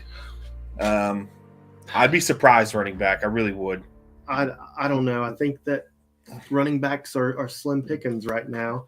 There's only 1 or 2 that I would like to have on my team. That's also a dangerous game you play by waiting. It's a dangerous game. I don't know how lucky the Spiders are feeling, but it's Spiders versus everybody, I hear. Oh, I think this will be a running back spot. A lot of the running backs that are left on free agency, I think, are basically an age regression if they're silver or below. So I think maybe he does go. Yeah. I think he does go running back. Yeah. Well, the pick is in from co-owner Ben Jackson with the 21st pick in the WFA Season 10 draft. The Lincoln Spiders select running back King Washington. Nightmares are on the clock. I mean, that was you're right. You guys called it. Not what I was thinking. But honestly, he was half of that two-headed monster there in Boise. That electric offense. 68 attempts, 315 yards. Again, the yardage is not really there, but he's been known to break some big ones, averaging 4.6 yards a carry, so almost a full 5 yards. That's solid pick. Good. I could see it. You can definitely build and grow that, and once you start getting some legitimate offensive linemen in front of him, like you see in the WFA, I think it only makes him better. I agree. This will be the first pick for the Miami Nightmares. Miami looks to be filling spots for corner, defensive end, and defensive tackle. Looks like they're in desperate need of making a defensive line here, guys. Yeah, D-line is, I think, where they go. There's still so much meat on the bone of the D-line left in the draft. So I could easily see D-line. Yep, I think they are going D-line. I actually have had a couple pretty active users reach out to me about defensive line. So there's some pretty good value there. But like I said, I do think they go defensive end or defensive tackle here. Well, the pick is in. And with the 22nd pick in the Season 10 WFA Draft, the Miami Nightmares select defensive tackle Collie James. Wyoming is on the clock. Yeah, I think Charlie is a solid pick. Is it Charlie? I would say, yeah. Charlie. I would say Charlie. Charlie. That's fair. Yeah. Charlie. I mean, another big man in the middle right there. Charlie James is actually the biggest defensive tackle in the league, or in the minor league here. 6'7", 350. Oh, that is a big boy. That is a mountain of a man. There's only one person that weighs more than him, and that defensive tackle is 400 pounds in the minor league. Well, I hope they got a lot of food out there Cubanos and all types of things out there for him to eat, because oof, there's good eating. Boy eats. Yeah, there is. I hope he likes Cuban food. Well, Wyoming is looking to fill defensive tackle, corner, and tight end. Surprised. I mean, Wyoming is known for having a powerhouse tight end. Do you think they go back to that? I think that's something they're missing. It's when they made that dark horse run in the playoffs there, knocking off some people, a lot of it was on the back of a tight end. We've only had one taken. Yep. So there's still plenty of – again, there were some guys I know I looked at and researched thinking that's what I was going to go with. So, I'd be confident in tight end because, there are some good players left. Yeah. Nolan, what's your thoughts on the needs for the Cavalry? They do have D tackle, cornerback, and tight end. Their tight end right now is Dax Lewis. So he is a regressed silver. Cornerback, they have a silver, and the rest, actually they have 2 silvers. D tackle, they're going to be rocking with 1 gold. So we may see a D tackle here. If I was a betting man, which I am, I would say a defensive tackle here. Do we get this run on defensive tackles? We may. Well, we will see. He sent me his draft board yesterday. I'm going to give him a chance to come in live to change his mind if he decides to. But we're going to let this clock run down, banter a little bit back and forth. But banter. I'm going to be honest. While we're waiting, not to talk too much about this pick because I'm interested to see where it goes, and frankly, I think there's a lot of places he could go. I think while we're waiting, I think this is a good spot to talk about the first round as a whole as we get near the 24th pick. This I don't think many people saw this first round going how it did. I'm surprised. Yeah. We've had some fallers. Some people have fallen a little bit, slipped. We've had some people picked at good value. Some franchise changing picks made. But honestly in spots that I wasn't expecting. Yep. We had some high risers, so solid all the way around. Just not how I had this first round going. No, it's very interesting. But we're going to go ahead and select for Wyoming based on his draft board that was sent in to me. With the 23rd pick in the WFA Draft, the Wyoming Cavalry will select cornerback CJ Jones from Tucson. Quality pick here. CJ Jones, 15 tackles, 7 assisted, 8 pass deflections, and 5 interceptions. So, think about it. You turn a little bit of those defended passes into interceptions, and he's up there with the likes of some of the top interception getters in the Rise League. Honestly, but still, quality secondary player. Though, there's no shame in pass deflections. No, definitely. And, I've always said that it's not the responsibility of the defensive back to catch the ball. I know that you feel pretty strongly that they should catch it. But if they could, they'd be wide receivers, Derek. That's fair. Their job is to knock the ball But what down. if I could get it on both ends? What if I could get a wide receiver to play both sides of the ball? Ends, you'd be one lucky man. That's all I got to say about that. Because think about it. Think about every time you get a ball thrown at you, you catch it. Man, what a game changer.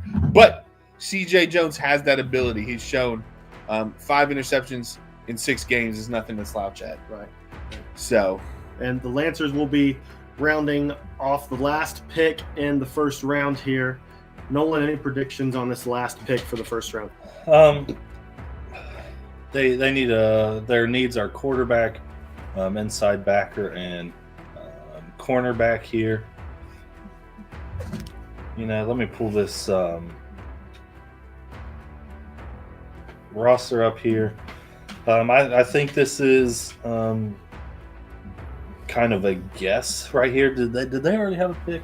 They did. They picked Scotty Stover, inside linebacker. Okay. I have no idea, to be honest. Yeah, do you go with quarterback or do you go with corner here? I think corner. They still have 3 bronze corners, which I feel like a broken record, but I also said this league is going to be an air raid league, I think, with all these wide receivers taken. So I think that I'll go as far as picking a corner that I think they should draft. I think it's the best available. Pickens at corner. He's long and lanky. Scary if he could put it all together. Actually, you and I were talking about this guy before the draft started. He's 6'5", which is an absolute monster as a corner. He'll win any jump ball against him. He's 225, so he's going to weigh more than anybody going against him. And this guy still has ball hawk, coverage bonus, soft hands, and a thing that's going to be really good with how big this build is bump master. Having a big build like this is going to be... Well, we know a lot of owners don't pay attention to demographics, but Scott Stover does. Yeah, he's all about height and weight, so this may be a pick for him. It might be. And it looks like the pick is officially in. And with the final pick in the first round here, the New Haven Lancers will indeed select cornerback Sebastian Pickens. Good call, it's guys. The right there. It's the thing to get. Like he's gonna, if he can put it together in New Haven, he's gonna be a monster. Like, man, just the height, just the measurables alone. Yep. And what I like is, according to the roster, he's a day one starter. And to get him at pick 24, day one starter for your team, you're still able to get what you wanted with your previous pick. I think this is a pretty good pick. Yep, I think so too. If it's okay with you guys, I'd like for us to maybe consider taking a little break here. Cam, can we cut to a little 3 to 5 minute break? And come back to round 2 after the break, because I'm going to pee my pants if we don't.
get this pulled back in for a second. Okay.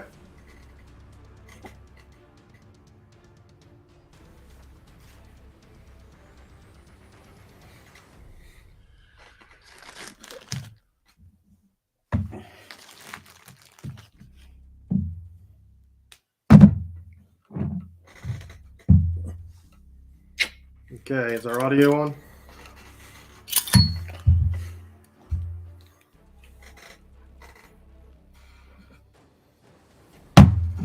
Let's get it done. Hold on. 1 second.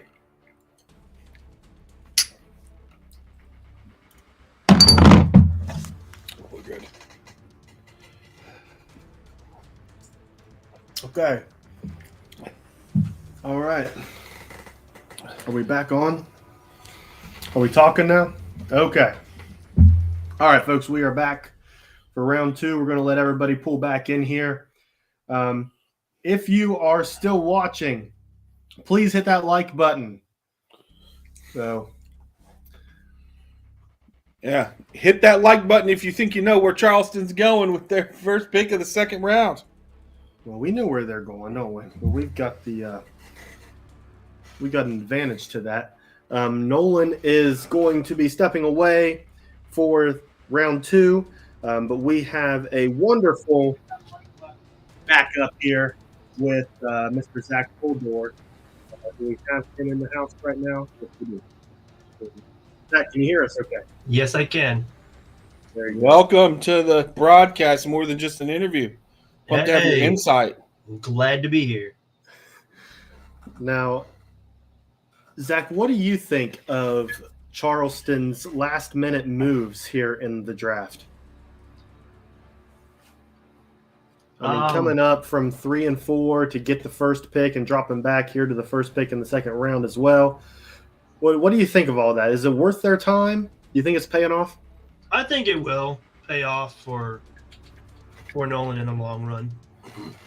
You know, he's a smart owner. He's been around a couple seasons now. He knows what he's doing. So He's nicer than I am about it. Yeah, no kidding. Isn't he? Well, Nolan has already sent his pick to me. We'll see if it's ready here on the screen. Looks like it is. Okay. With the second round, with the first pick in the second round, the Charleston Federals select defensive end John Smith. Can we believe he made it this far? First of all, I cannot. Our top sack getter in the Rise League, making it all the way to the beginning of the second round, especially since some defensive end already went off the board. Yep. So impressive. Yeah, that's a steal in my opinion. What do you think, Zach? Yeah, that's a great pick by Nolan there. Yeah. I mean, the man knows sacks, and he got a sack master here. The Pierce family knows sex. Yes, they do. we know our sacks, that's for sure. We inspect them every evening before we go to bed. Well, this just got weird. I'm sorry. I thought that's what we were talking about. Yes, it's Long Beach on the clock. The Rays with their second pick of the night. We'll see how things go for them. They are on the clock with 2.5 minutes left.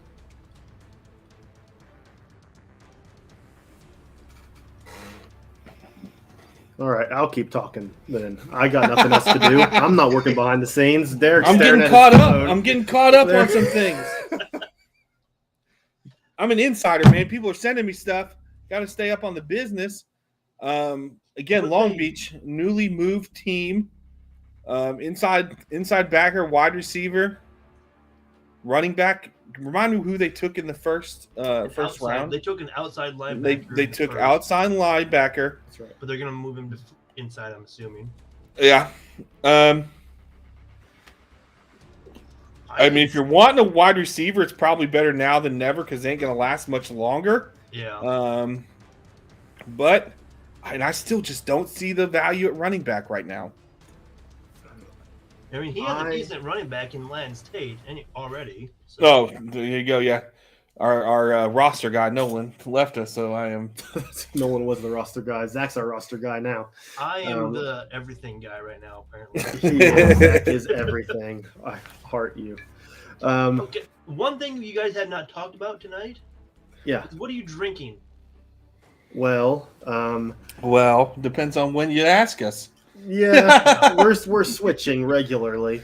We're switching between shots of shots of tequila and sipping on seltzer. So Yeah. So call us sissies. I don't know. no, I mean I think we're intermixing the hard stuff pretty good.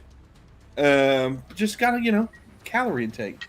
That's right. We do have to watch our figure. We learned from last year's debacle that we needed to tone it down a little bit. Mm-hmm.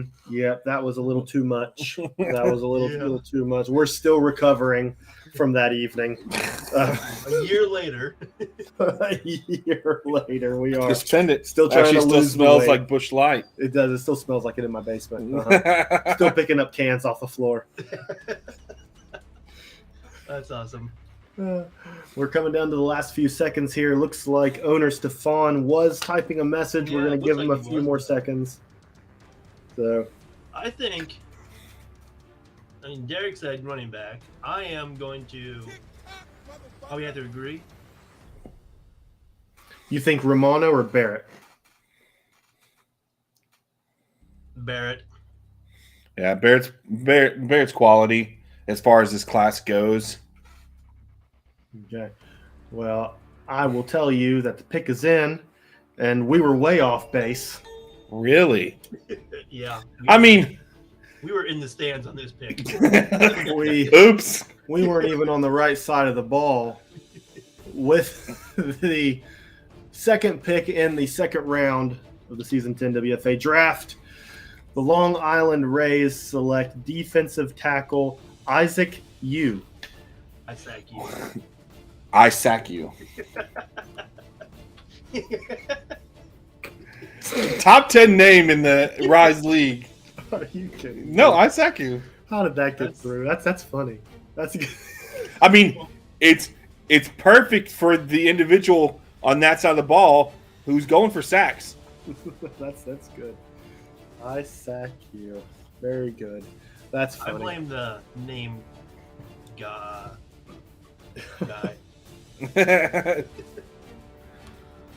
The Dayton Aviators are on the clock with what I believe is their first pick This of is the their night. first pick. Yeah, it is the first pick of the night for the Dayton Aviators. Colin, can you bring up Isaac's stat line here? Sure thing. I just want to take a look at the big man in the middle.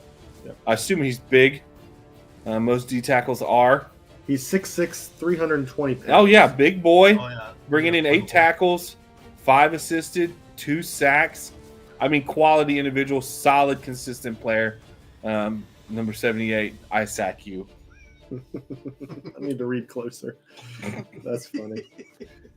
Okay. Well, like we said, the Aviators, this is their first pick. They don't of need the a whole night. lot, according to our draft experts, looking like wide receiver, kicker, and punter. So you're going to think it's wide receiver. You got to think wide receiver. Yeah, I think I mean, so. I don't think you're going punter and kicker here in the third pick of the second round. And with numbers dwindling and only probably likely to dwindle some more, I think you go wide receiver here. I mean, they only have a gold and then 2 bronze, the receivers. Yeah. I got an extensive draft board from owner Mac McDaniel. We know he likes to play rock and roll on the weekends. He usually has a gig or two set up. So he said he may or may not be active during tonight's show, but I do have a pick ready on standby in case it gets down to 0. Sweet. Let me look at my draft board. If I'm looking at wide receiver, which I think that is the pick for this one, I mean, if we're looking at it, you've got still quality here. You got the Moe Browns, the Walter Fox, the J-Ron Kisses. I mean, Guy Clausen's still out there. These are all individuals who can contribute to your team immediately. There's still meat on the bone. So I think that's where they go. We have a lot of good wide receivers in this Yes. class. Yeah. We really do. Looks like we're down to about 40 seconds here. If they want a playmaker, I think they go Moby Brown. He was Okay. number 2 overall as far as wide receivers go. So it wouldn't be a bad pick at all. I could see that. Yeah. Let's go ahead and take this pick for the Dayton Aviators. And with the third pick in the second round of the WFA Draft, the Aviators select wide receiver J-Ron Kiss from Boise. A lot of Boise players going tonight. Well, I mean, for a guy who likes to play rock and roll on the weekends, I think he got the ideal pick for him.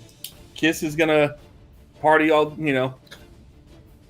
party every day, rock and roll all night. You got it. Sorry, Keela's catching up to me. Wanna rock and roll all night. Party every day. You I mean, got I it. think it's perfect. I think it's perfect for the Dayton Aviators if the owner who also, moonlights in a rock and roll band to pick up a guy with the last name Kiss. Very good. Well, Who we got on the board now? That the is Mustangs are on the clock. This is their first pick of the night as well. This is Mustang's first pick of the night. no way. Yeah. I have not seen that bright logo before. Yeah, they traded away their first rounder. And they trade around their first round pick. Oh, Early on. shoot. Well, I can imagine where I would go if I were the Mustangs. We talked about this during the break, Derek. We couldn't imagine that this player would make it this far in the draft. And it's a need for him. It's strong safety. I think you're right. I think it's secondary. Yeah.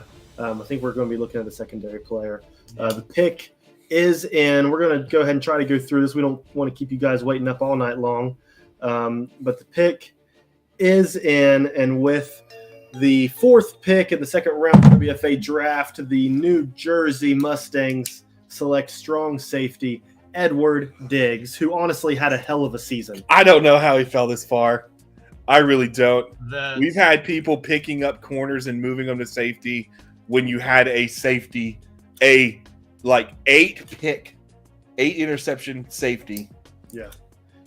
fall to New Jersey, which congrats to New Jersey. You're picking up a pillar in the secondary. Yep.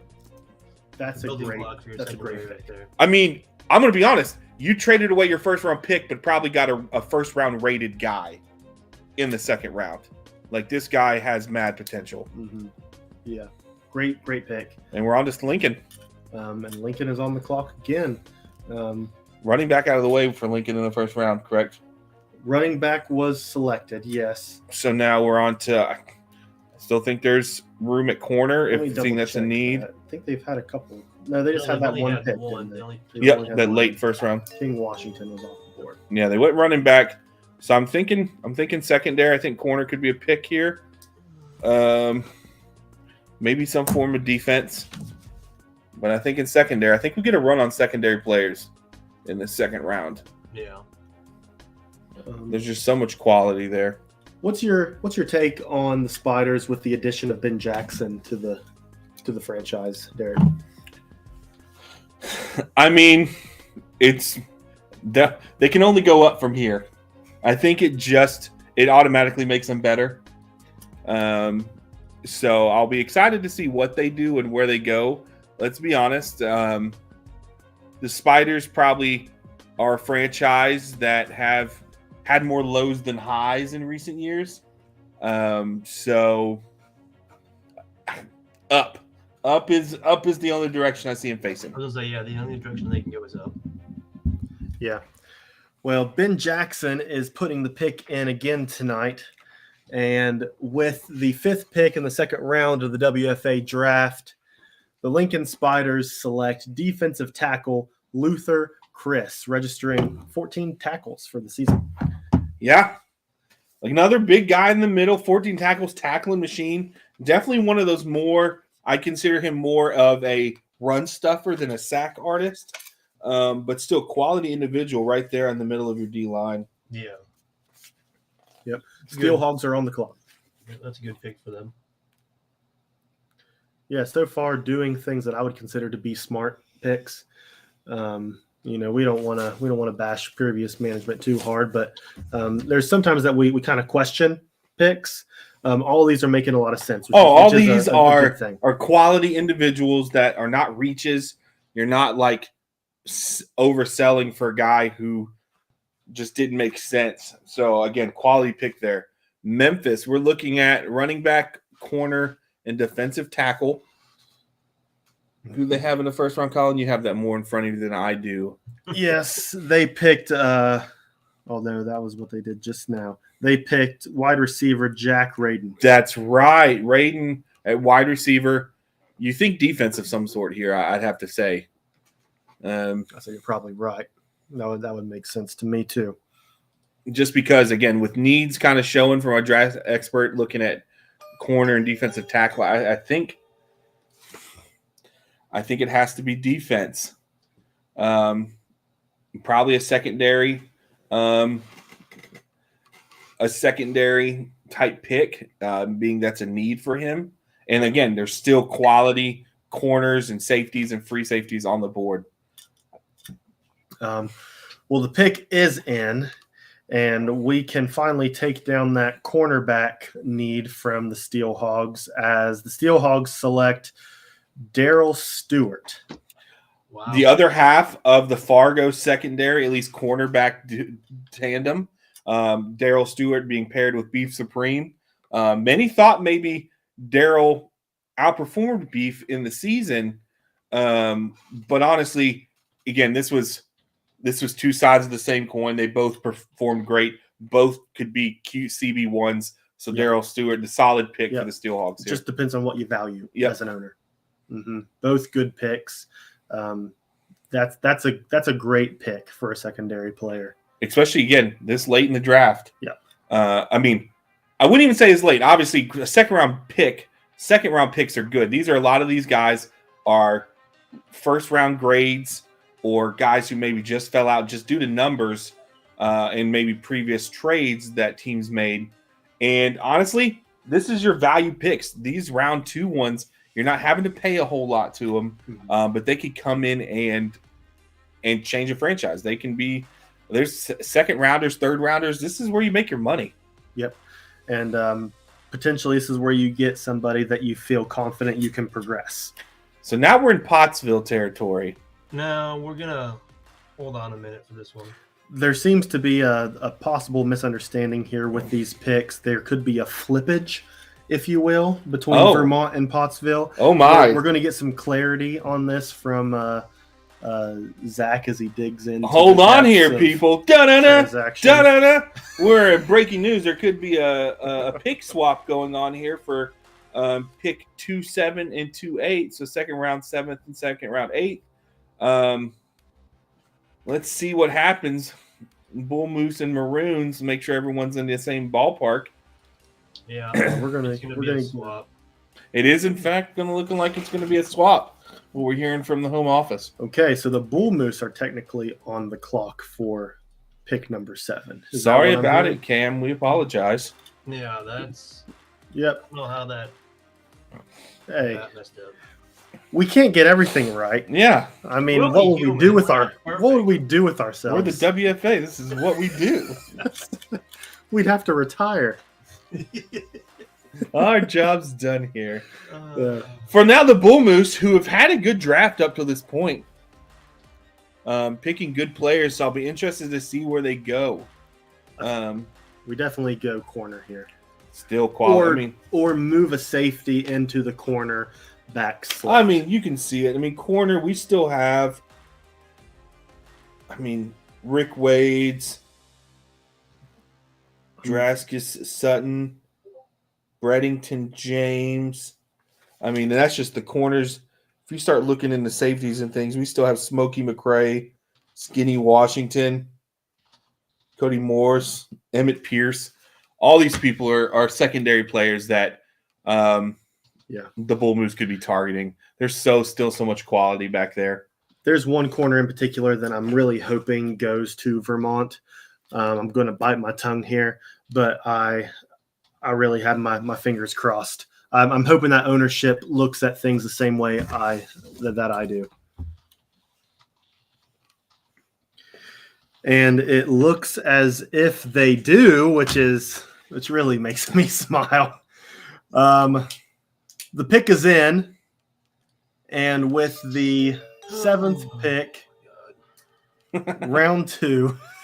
What's wrong, Zach? Nothing. Okay, nothing's wrong. Drink more.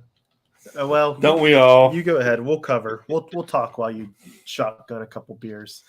I mean, he you isn't know 2 this. picks, so this is probably people in his wheelhouse. He has 2 picks from now. Yeah. With the 7th pick in the second round, the Bull Moose select cornerback James Breddington. Breddington James, bro. Breddington James. Breddington I am so James. sorry, Breddington. How'd that name get Breddington is the last name. Breddington is a sophisticated gentleman. He's a classy man. He is classy, and he'll be holding it down on the back end there. Kind of like we thought about Breddington James coming in from Thunder Bay at 6'3", 220. I mean, solid player all the way around.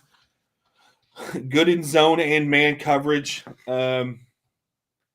Again, maybe not the top performer, but still quality pick here for that secondary. So who are we on now? We are on Pottsville. So now we're back on Pottsville.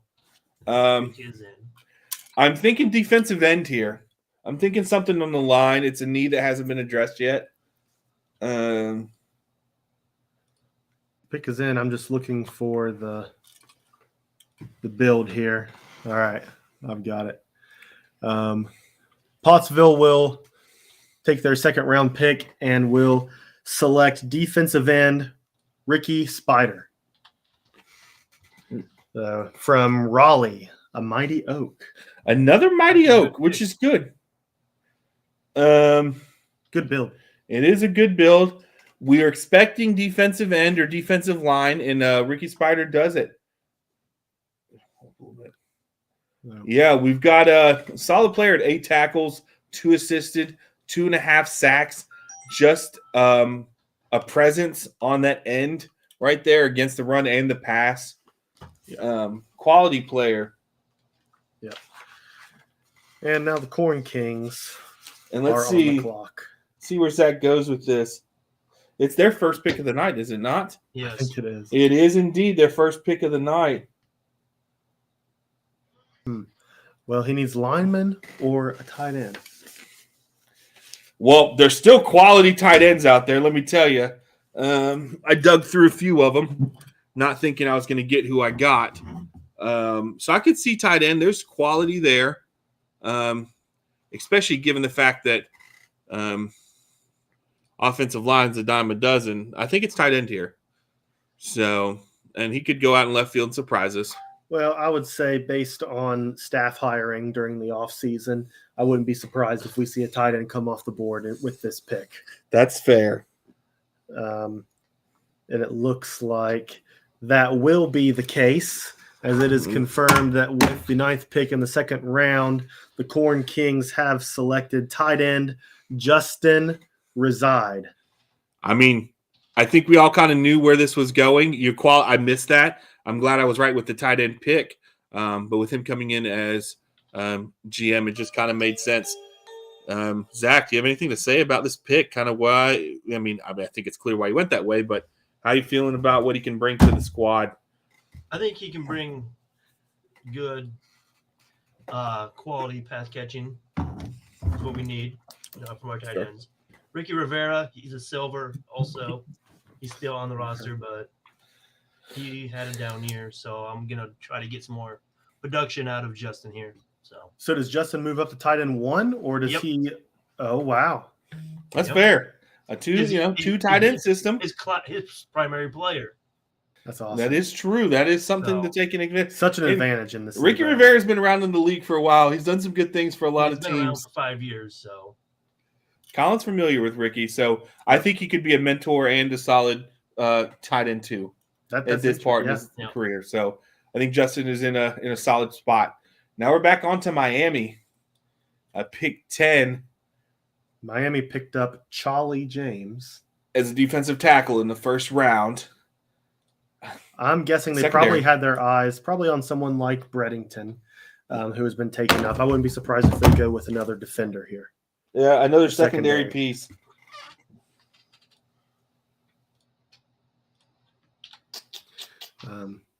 That's kind of what I'm Yeah, I think it's secondary here.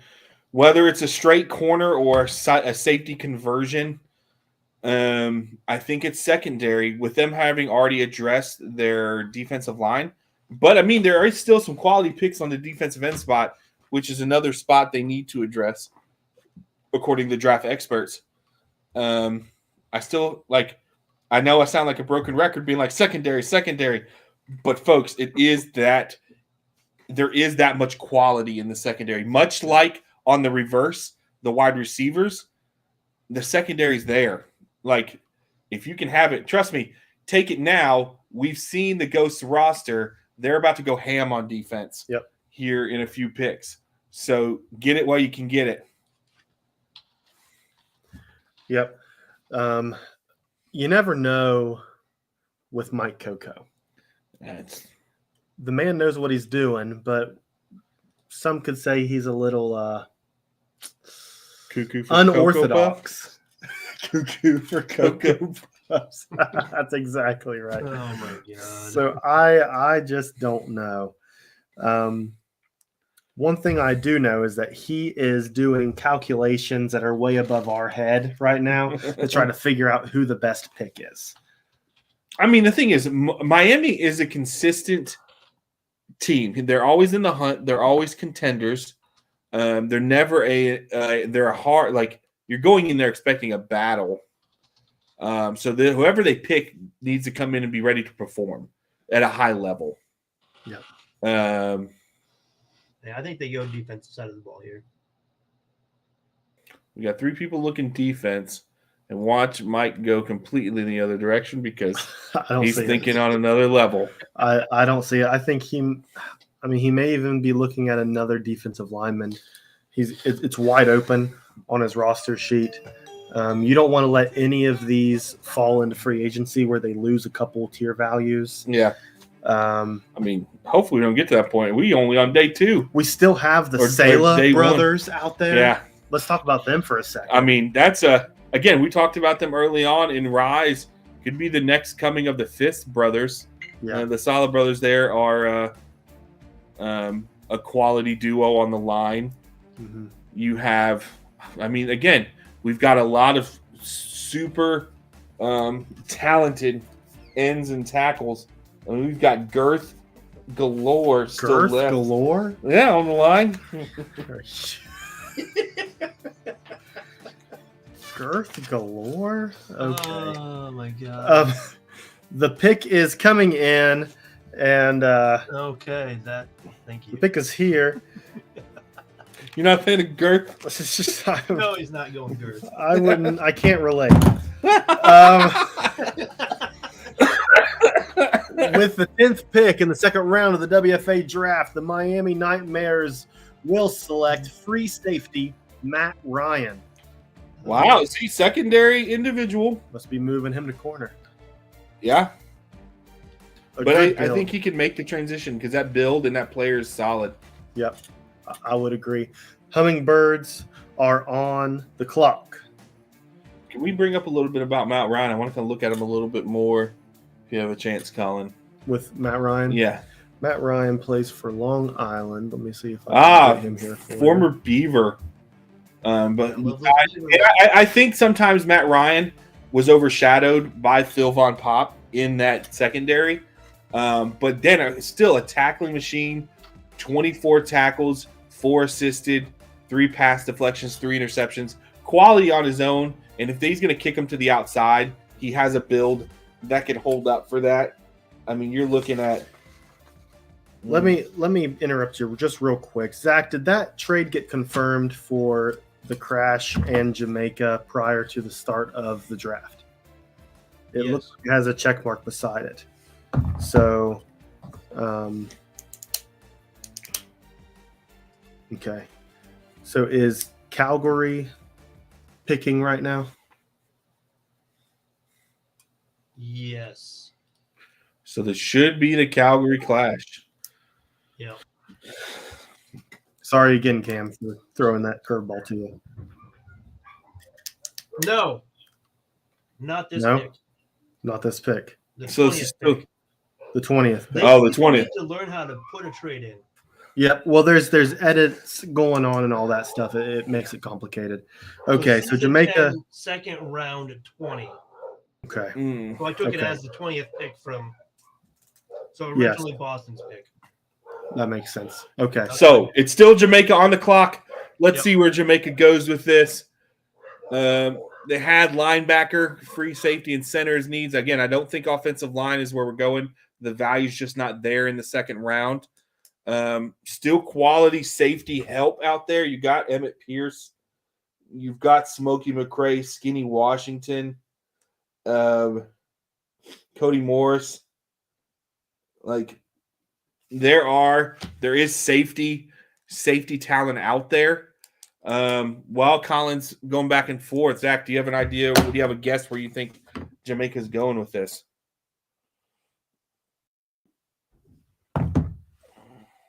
Looks like he might be stepping away for a second. I heard some barking Oh, gotcha. I didn't he even might see have that. somebody- He was gone. at the door. I think we got it all straightened out. Just waiting to see if Jamaica is in the house.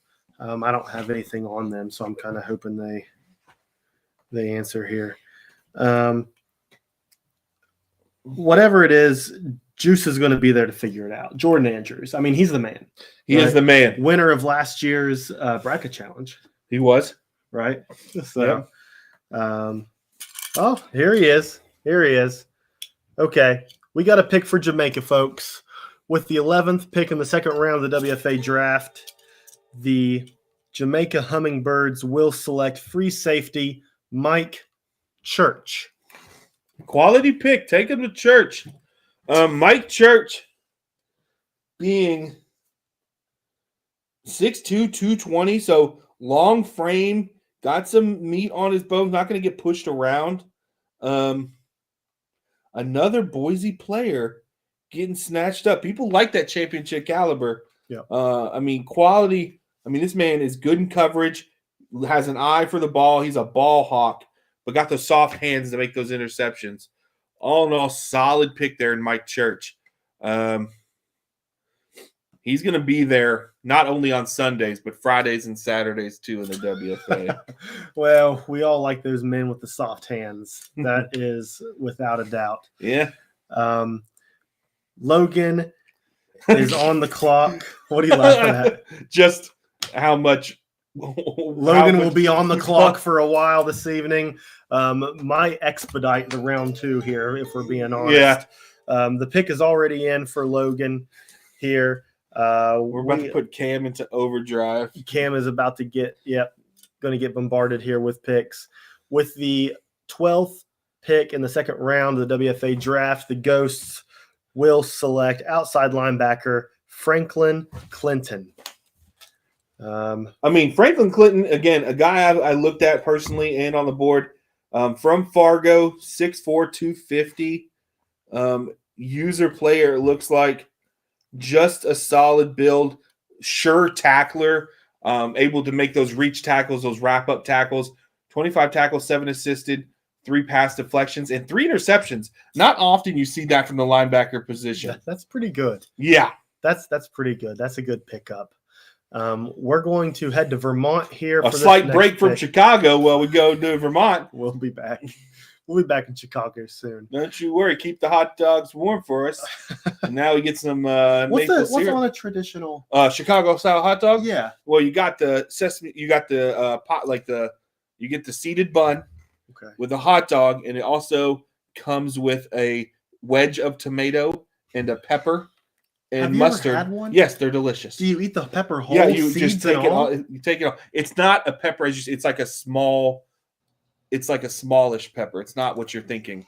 It's Wow. not like Okay, a. not like a banana It's not like pepper or a. something. It's not like a robust like jalapeno on there. This thing's like a Okay. pepper for it. But no, Chicago style hot dogs top tier. Okay. Very good. I don't want to start a fight, but maybe some say the best style of hot dog I wouldn't want to as far fight as you. regionally goes. I'm not going to say anything. And I feel like this pick was selected just to hear me try to pronounce it.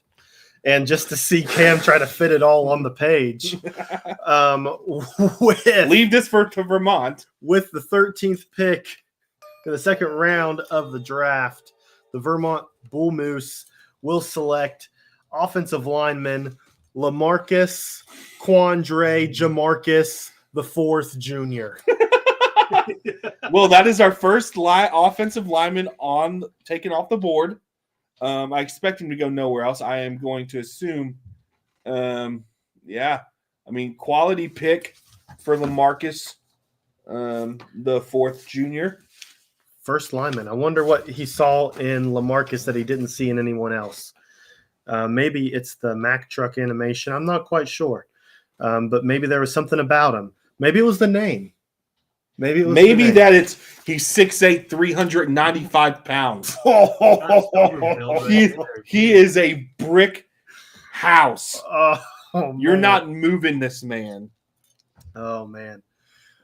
Well, we are back in Chicago here. Back to Chicago, the Windy City. I've got both picks, but we'll start with the first one here, Cam. Pick number 14. With the 14th pick in the second round, the Ghosts will select defensive end Jonathan Lytle. Has he already been taken? I feel like I've said that name. How has he fallen that far? Wow, no surprise. He's already been taken. Yes, he's already been taken. We need a new one. Yeah, he was taken by. I thought I said that name before. Washington. He was taken by Washington. Okay, that's what I thought. Jonathan Lytle has been taken. Oof. Sorry for that misprint there. It's updated on the sheet, so I don't know why. Should have double checked it. Let's go ahead and do the other pick here. We are going to go with instead for pick 14. For pick 14, QB Ryan Robinson. Wow. Quarterback. The fourth quarterback off the board. Fourth quarterback? I think so. Oh, yeah. Man, I'm surprised. Yeah, because you guys put Vaughn from DC. So didn't we have a bet going over under? My under was 1.5. I put under 1.5. So there goes my money. Fourth QB. Where was Franklin Clinton? Franklin Clinton went to the Ghosts as well. Yeah, what position? He is a linebacker. Oh, there it is. Okay. But back to Ryan Robinson, looking at 6'2", 225. He's a leader on the field. He's got some movement. Able to evade. Got that. He scrambles around, throws the ball well outside the tackles. It'll be an interesting addition to the Ghost locker room. I'll be interested to see where they go now with their 15th pick. That was going to be their 14th pick. But interesting pick there. I don't ever count. Logan's been around. The Ghosts have been around. Historic franchise in the WFA. So I'm sure he drafted him. He has a specific reason for him. It kind of terrifies me. Well, yeah, it'll be interesting to see what he has in store. But the next pick that we will be announcing here is a name that we've been waiting to say all night. With the 15th pick in the second round, the Chicago Ghosts will be taking BJ Cobbledick. Bjorn. He's Scandinavian. Yeah, he's Bjorn. Mm-hmm. Bjorn Cobbledick. Federals are on the clock.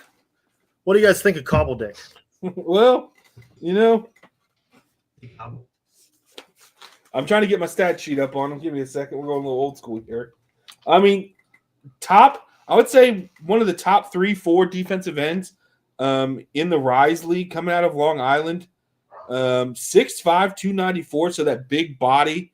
He's got that bull rush. He's a good run stuffer, reads it well, and he's a leader. Cobbledick leads that line. He's a leader. So that could be huge. Good pick, good player. I'm glad to see him go to Chicago. Yeah, Bjorn has a chance to, really make some noise in Chicago. Yeah. Let's see what Charleston does. Not sure where he goes here. Typically, we'd have him right next to us to ask him, but let's hope he doesn't fumble this bag. Yeah, Nolan has an evening full of draft picks. He had to leave us to go to some sort of fantasy draft he had this evening. That's So what this is. This is a fantasy draft kind of. We're aware. We tried telling them the same thing. this isn't no fantasy, Zach. It's This real life. is real life, This man. is what we revolve our lives around, right? That's right, and that's not sad at all. Um, the pick is in. We're going to see a new position come off the my. board tonight. And this is exciting. With the 16th pick in the second round, Charleston will select punter Luke Lee from Idaho State. Luke Lee, first punter off the board. I know Nolan was whispering, possibly talking about this pre-draft being one of our few user special teams players. Luke Lee. Be interesting to see what happens here. May I say, 6'8", 350-pound punter. A big punter. That is a big boy. Should be able to get a lot of ass behind those kicks. Yeah. Holy balls. I'm not sure. Worst comes to worst, if they go down, if a lineman goes down, you've got Luke Lee there to fill the gap. Because that man, you can put him in just about anywhere on the line, as well as punter. But honestly, that way to represent Luke Lee for the big boys out there, showing we got more to do than just push people around. We're kicking balls. We got you. Stop doing that. Stop slapping. Way to be out there. Back to Chicago with the 17th pick. Let's see who Logan decides to pull in next. Controversial. We got people like Legatron calling this a wasted draft pick. Really? Yeah, not a big fan of the punter in round 2. Well, here's the thing. If you let that punter fall, who knows what this game can do with a 350-pound punter? That's true. It may be a game changer. 5 animations. So with 5 animations, that could be nuts. Okay, the pick is in for Chicago for the 17th? For the 17th pick in the second round. Chicago will be taking Bernardo Inacio. Inacio. No, Inacio. Fernando Inacio. See, if we listen to Noah's video, Yeah. I listened to it, but I don't retain the information. If only he could be here tonight. What position is Inacio? Linebacker. Inside linebacker. Okay, I just want to get my stat check on this man. He is of Brazil origin. Brazilian? Yeah, he is Brazilian. origin. 6'3", 238. I mean, solid person back there. Closing speed, leadership, reach, tackle, and mailman. He's with Boise. Another championship winner right there. If there's nothing else, if you played for Boise, chances are you're getting drafted at this rate. But Bernardo, 27 tackles, 9 assisted, 5 pass deflections, and 1 interception. Again, it's what you want to see. And he's playing on the inside, often probably tasked with spying the running back or playing against tight ends. So, sure tackler. Gets his hands up. Yeah, he's going to bust people up. Yep. Kind of bring South American style football to the American football field here. Rugby. Okay. Give me something. Yeah, a little rugby style there. Just bring the pop. I like that. Now, with the 18th pick, right, who is technically up here, Zach? Is it Green Bay or is it Lincoln? No, it's Lincoln. It's Lincoln. It's Lincoln. All right, Ken. We got Lincoln here with this pick. Just wanted to make sure. Green Bay used to own it. Okay. Yeah, okay. Next draft, we need to cut this off like no transactions the last week. Yep. That's so fair. we can get everything produced and proper. Yep. Gosh, I am sure glad to see this pick. I am. This is exciting. Let's go ahead and pull them up here. So we're going Lincoln. They've drafted a running back, and they drafted their second pick, a corner or secondary person. Tackle. Defensive. Oh, they drafted the tackle, the defensive tackle. Yeah. I think it's time to address the offense. They're doing defense, but I'm thinking it's time to address the offense and go forward with trying to put some points up on the board. Well, the pick is in, and Lincoln will be using their 18th pick in the second round to select wide receiver Guy Clausen from the Beavers. Oh, Guy Clausen. A claw. The Claw. A solid pick here. Again, 30 receptions, 413 yards, 13.8 average yards per catch, 1 touchdown. Maybe didn't get the red zone production you were hoping, but solid outside. He was getting you in scoring position all season long for the Beavers. And honestly, a great locker room presence, great locker room guy. That's who you want. Doesn't get any better than the locker Guy, room presence. congrats. Enjoy Lincoln.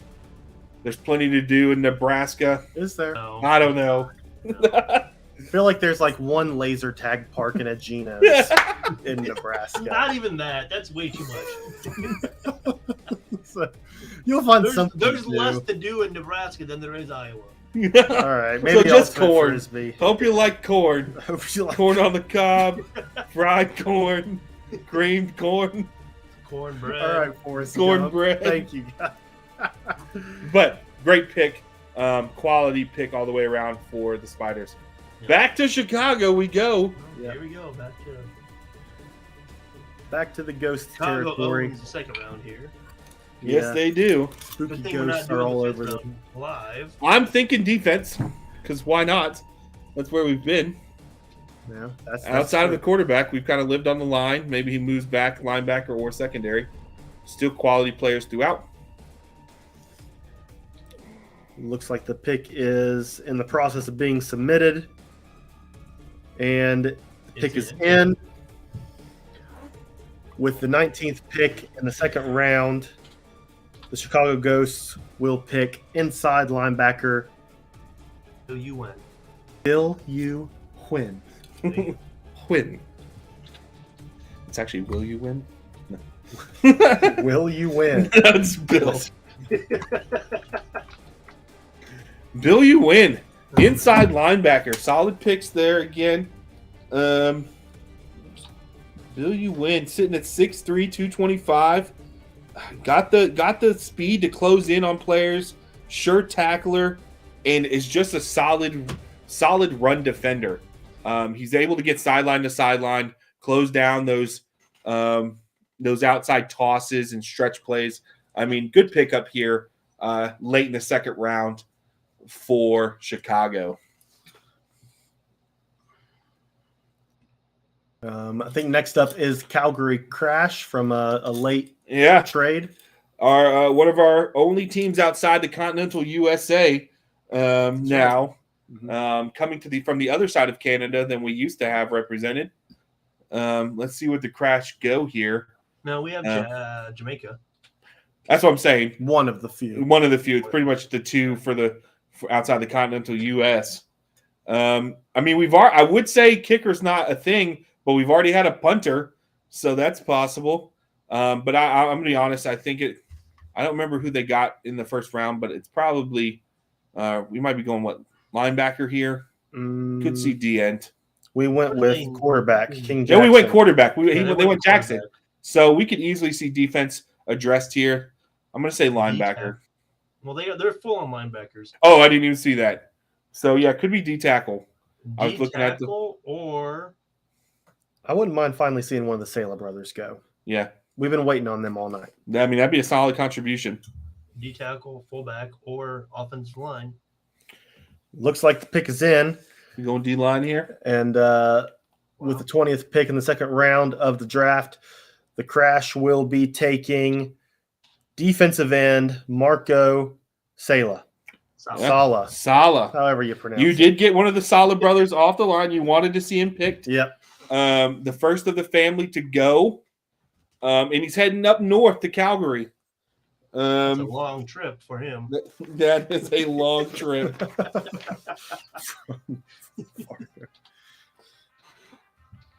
Well, he played in Fargo, so it's not too far. Oh, from his home country. Right. I will say, Marco, surprised he's fallen this far. Some people had him as their top defensive end on the board. So, again, you're getting a quality pick here, Calvary is.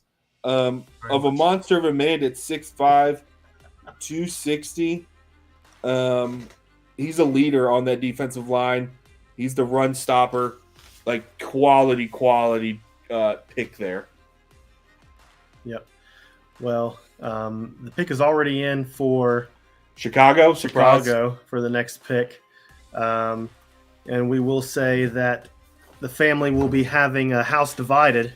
Oh! As the Chicago Ghosts will be taking Tuco Sala, outside linebacker from Thunder Bay. That is a 6'6", 260-pound outside linebacker. That's a big outside linebacker. That is. And we are rolling. We are already ready to go with the pick for the Lincoln Spiders with the 22nd pick in the second round of the WFA Draft. The Spiders will be selecting strong safety Cody Morse. Okay, strong safety Cody Morse. Again, one of those people we've been talking about that I've been preaching on all the secondary abilities right there, or the secondary strength that I've been, again, a broken record on. Solid pick here. Again, one of the many meat on the bone type players that was still back there this late in the draft. You're getting a high value talent this late in the draft. Yeah, I definitely agree. It's a great build. The guy has ball hawk closing speed, coverage bonus, and footsteps. I can't think of one of those that I wouldn't want to see on a safety. I can't believe he made it this far. No, not at all. Great pick for the Spiders. Great pick. And Cavalry on the clock. Yep. Cavalry back on the clock.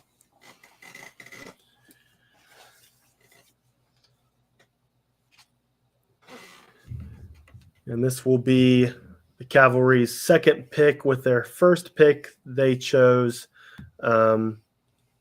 defensive back C.J. Jones, if I'm not mistaken. Yep. Yes. And he was unable to make his pick originally. We'll give him a little bit of time just to double check. But let's see if you guys don't care to chat a little bit as I kind of look through some options here with what he gave me for his second round pick. Oh yeah. So we're still on Wyoming here. Yeah. They need another defensive tackle. Yeah, and there's still quality there to be picked from. Yeah. You know, takes two to tango. So let me kick over to defensive tackle here. And we got Lee Boudreau, Brock Olive, Eric Cartier. Yeah. Bobby Wolf, Bo Streeter. You really do. Like, you've got picks here. Yeah. There's still plenty there. Cartier being the biggest boy in the class at 6 foot 400 pounds. Nobody's moving him off that. No. He is my. going to be clogging up some holes. You got Blade Wolf. You've got Bo Streeter. Yeah, I mean, there are still Hector Sala hasn't been picked yet, I do not believe. So there's another Sala sitting there. And they're a family of football players. I can see where Zach's going with defensive tackle here. Yep. We're going to go ahead and make this pick for Captain Loggins and the Cavalry. And with the 23rd pick in the second round of the WFA Draft, Wyoming will be selecting defensive tackle Eric Cartier from Long Island. There's that big Nice. slugger. There he is. All 400 pounds of him. Oh, my. Oh, boy. This is going to take a second, so you guys might as well chat. Well, we've got one pick left tonight, folks, and that is Santa Fe. That's why you see Derek sweating over here, trying to crunch the numbers, figure out what he wants to do tonight. I didn't think much ahead because I wasn't sure what was going to be left by this point. It's hard to plan this far ahead. I had options, so now it's to see what of my options are still available. Yeah, you almost got to just kind of wing it when you get to this point. You got to have a general idea. Yeah, probably best available is what I would do at this point. Yeah. I Let's hope see. an O lineman goes here. I don't know Yeah, what Derek another needs, offensive but- lineman. He picked up tight end Benji Vanderhuge. Yeah. He That's right. I does. pissed him off for it. Yeah, Um, yep. You weren't happy about that. He does need a linebacker. There are several silvers. There are also a couple gold, which won't be added as gold, but will No. have shown that they have what it takes to make it to that tier. Yeah. So there's a lot of options there. I would almost disagree with you, Zach, and say I would rather him take a linebacker at this point. Looking at his roster now, I would have to agree. Outside linebacker. What's he missing? Inside linebacker or outside linebacker? Outside. He's missing an Yeah, outside a linebacker. silver inside and then a silver regressed inside. And one outside linebacker. Couple players that I'm looking at here specifically based on the outside linebacker position. I would look at Max Dongle. Yep. Max Dongle is a great build. We think the same. We think the same. The pick is in, and Max Dongle, outside linebacker, is going to Santa Fe. I mean, the fact of the matter is, the man probably consistently throughout the Rise League, top 3 outside linebackers, probably right there. I'd put him right there in line, right behind Baba with his play. Solid player for the Beavers all season long. The fact that he fell to me the last pick of the second round, I couldn't pass it up. Yeah. I'm pumped to have him. For you right there. I think it's going to fill a void that I lost in the expansion draft. Lost my outside linebacker, so I'm pumped to bring him in and get it to work. He's going to add to the squad. Yep. Very, very good pick. Good pick. Pumped. Great pick. Good first 2 rounds, folks. And if I'm not mistaken, we will be picking this back up next Sunday, not tomorrow, but next Sunday. We'll be finishing rounds 3 through 5 in the Discord channel. There will be further details on that. Like, why did we vote Mother's Day? Is my question. Well, I have opinions on that I probably shouldn't say out loud. But it is what it is, and we'll work around it. We'll maybe take a vote on the time, but it will be Mother's I Day. gotta work. I'm telling you right now, I gotta work. Sunday. Okay, it will be Mother's Day. We'll do what we can with that. But folks, if you enjoyed the show, please give us a like. Let us know We got how you 30 likes already. Hey, 30 likes, very good. Let us know how you liked it in the comments. Let us know what we can work on in the future. If there's anything that you liked or didn't like. We want to clean this up. I feel like this was a fantastic production.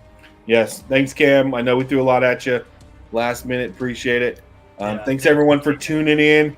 But again, and for all those who weren't drafted in these first 2 rounds, it ain't over yet. Make yourself known. This is your opportunity. That's right. To kind of reach out to some owners. It ain't over yet. Still got a few more rounds, and we've seen some people come from the 3rd, 4th, and 5th rounds and become stars. That's exactly don't right. give up. Don't give up hope yet. Mm-hmm. This is Colin, Derek, and Zach signing off for tonight. We'll